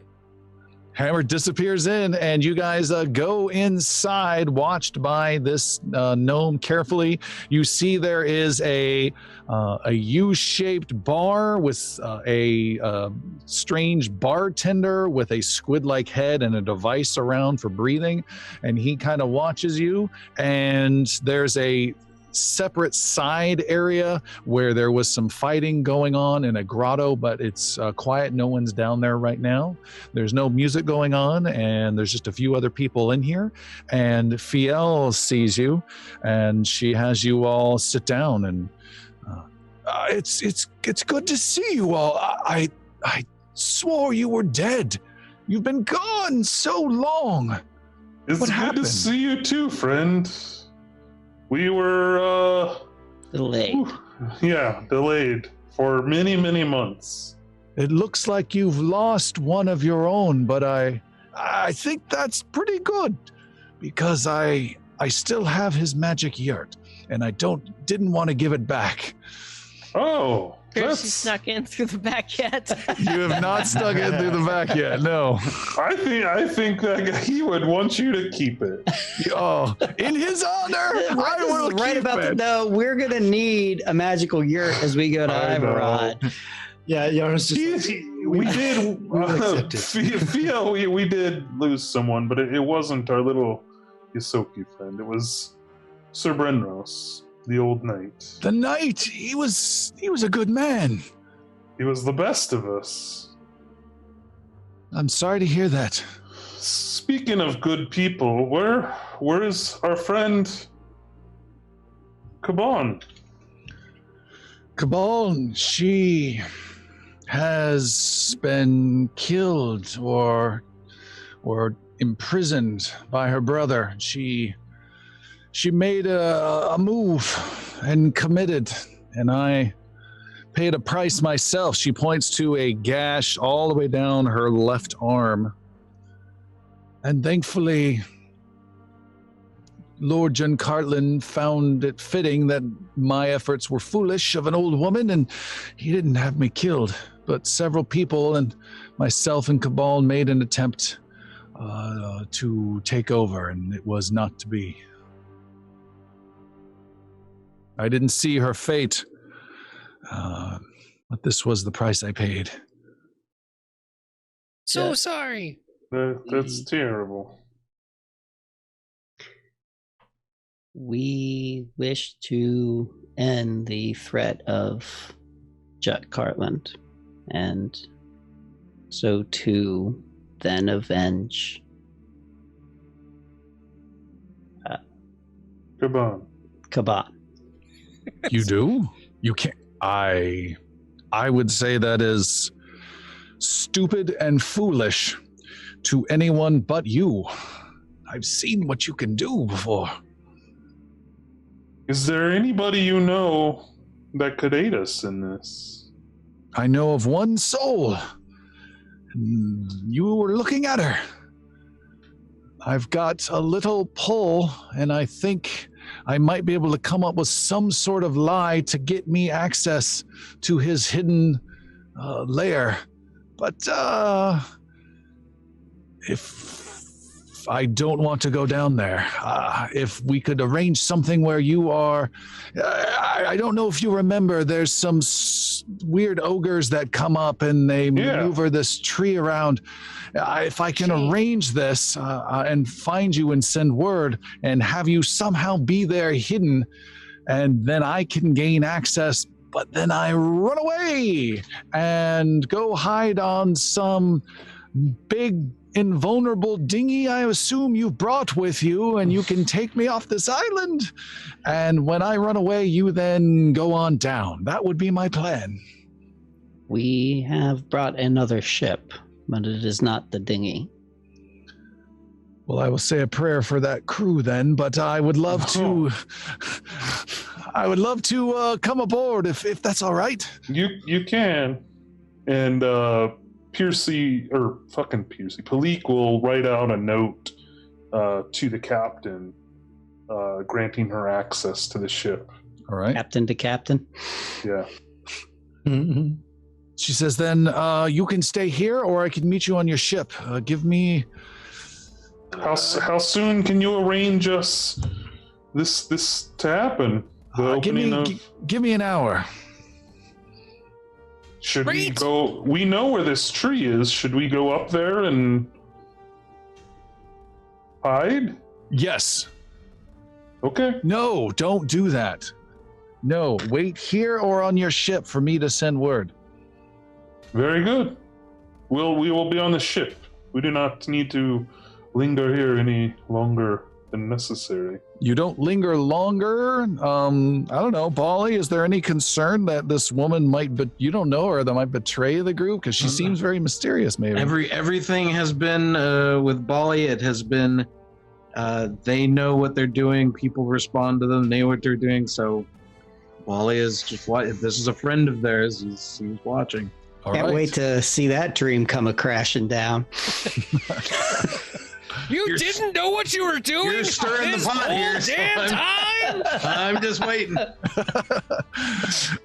You guys head back to the ship. It is cold. It rocks. You try and stay warm.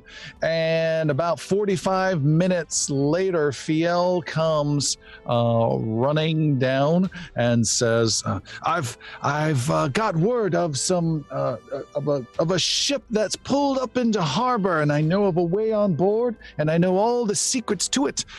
And I would gladly pass it on to John Cartland's second. And I've got permission to head on down. Okay. Perfect. At sunset, so in a couple hours. What's the name of this ship that's going to be in harbor? She looks around. A foam runner. Oh, you are... Okay. That's our ship. Yeah. The one that we came in on. It sure is. Well, that's the one I'm sending up to John Cartland for a tidy fee, or so he thinks. So meet me at the tree at sunset, and I will be racing back here before the sun is fully gone and leave you to your designs.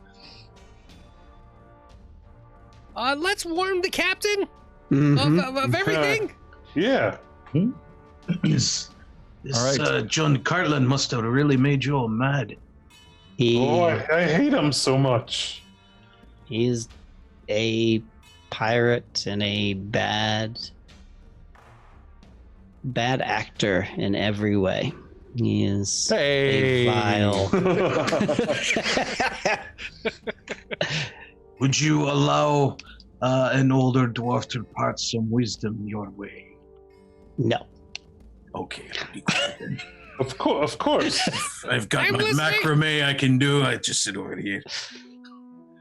Are you going to tell us to forget this? This world of Aren? Yes. This world of Aren is full of evil people. That I know. I've seen many of them, and I've seen their kind come and go. These people, they pirate and do their... Oh, it's so dirty here. But I'll tell you this. The greater evil that I see is what you had all seen before, taking your companion. A dragon does not care for whoever owns this island or whoever runs the city. It will cover it all in ice. Now, I know you have enemies. I don't deny that. But keep this in mind. The ice grows thicker, and the nights will grow longer. So when you're drawing blood from your enemies, know that that takes time away from what we should be doing. You're all friends. You're my friends. I back you in everything that you do. But I impart this wisdom in the Stone Father, and for all the peoples of Ren, I would hate to lose you in a silly battle. And yes, you've lost friends, you've been wronged, but just take some part in these words. If you still feel strongly, I will stand to your side. That's all I say. And good night. Now I'm conflicted. Sildren sends a telepathic message to Yaru. Damn it! I hate this dwarf. He's good. My guy's good. I did make a promise to a friend. Are you saying this? Yeah. To fulfill this. And if that friend might be still alive, she may not. Perhaps she is a captive of this creature. And if she is in far worse condition than when we found her. And I'll say this also. The Stone Father looks after family and friends. And if you've made a bond, then there's no denying it. If this is the way to deal with it, then I would support you. And you'd have the Stone Father's blessing. Minotaur's back on the menu, boys.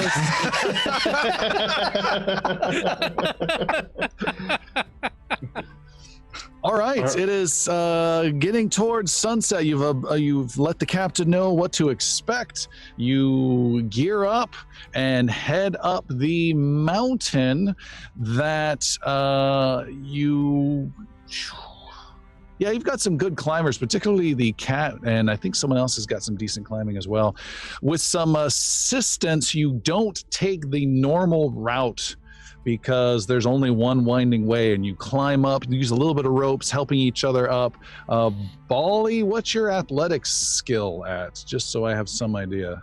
I can't tell you right off the sheet because I don't have access to the VTT, but I can tell you that I am untrained, but I am an improvised, so it should be my level plus the roll. So 11.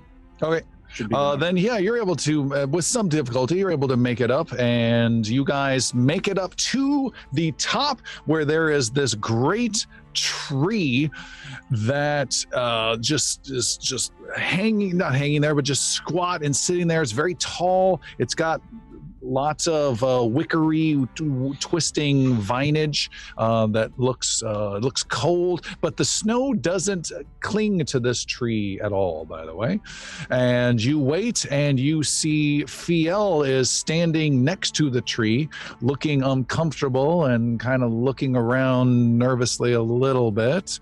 And as she does so, there is a whip-like sound, and can see two more ogres climbing their way up the path heading to this great elm tree. There's a slaver that is whipping them, and he has a big 60-foot chain with some big thick metal barbs that are running through it, that has some couple loops on it, and he starts dragging that around one tree. He asks for Friel's help. She shakes her head no, and he curses at her and wraps it around another tree. The ogres just look kind of sad and just wait as these barbed chains are wrapped around. And then he snaps his whip and just goes like, pull hard, you fools! And the ogres pull and pull, and the chains dig into the tree, and brown sap drips from the cuts that the serrated metal digs into the tree. The tree then makes a deep howl you have heard once before, and the branch-like arms extend out and down.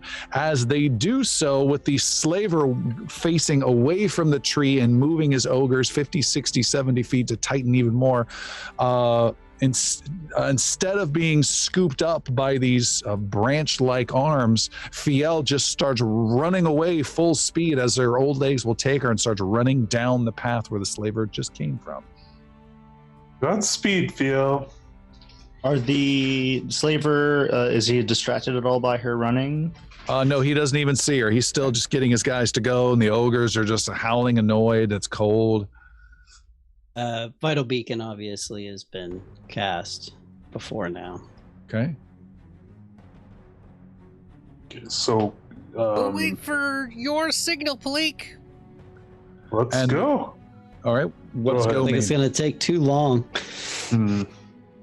I'm assuming like the lift is at the top, or where is the lift? There is no lift. You may not remember it. The lift is the arms of this tree, and these arms are kind of slowly scraping at ground where people or cargo should be, and this sightless tree can find nothing, and it's just making this kind of weird, frustrated, painful noise. Let's go down. Banner starts rushing in. All right. The group runs and sprints out from behind black boulders, racing across towards the tree, and you guys race over to it. You start to get in the way. The tree then grabs several of you with one hand and several of you with the other with the big scoops. Bali has to dive into a hand section and start forcing his way in as the roots of the tree start to separate, and which the ground starts to open up and create an opening before the tree, and the branches make this extending wood snapping brittle sound as the arms extend down and down and down, and you are all lowered down, including Shunta. We cannot forget the wolf, right? Down into this lower hidden section where the pirate king resides. As you are dropped into this lower chamber, there are a few guards that are protecting it, and as you are dropped in, the roots above connect above and reweave together, cutting off light. You can just see light from some lanterns and torches here, and there are a couple of these guards that kind of get off from the wall, see you are not Fiel, and several of them, their eyes get really big upon seeing you once again. These people who have been warned that you might return, but this was months ago, and are shocked to see you once again. And the two of the guards almost in unison say, "Oh no!" And they draw their weapons. You can see some spells are even being cast. They charge at you, and we have a battle on our hands, and we will stop there for tonight, everyone. Thank you so much for joining us. This is very interesting. We have a new character on board, which is so exciting, and we will see you next time. Bye, guys. Bye.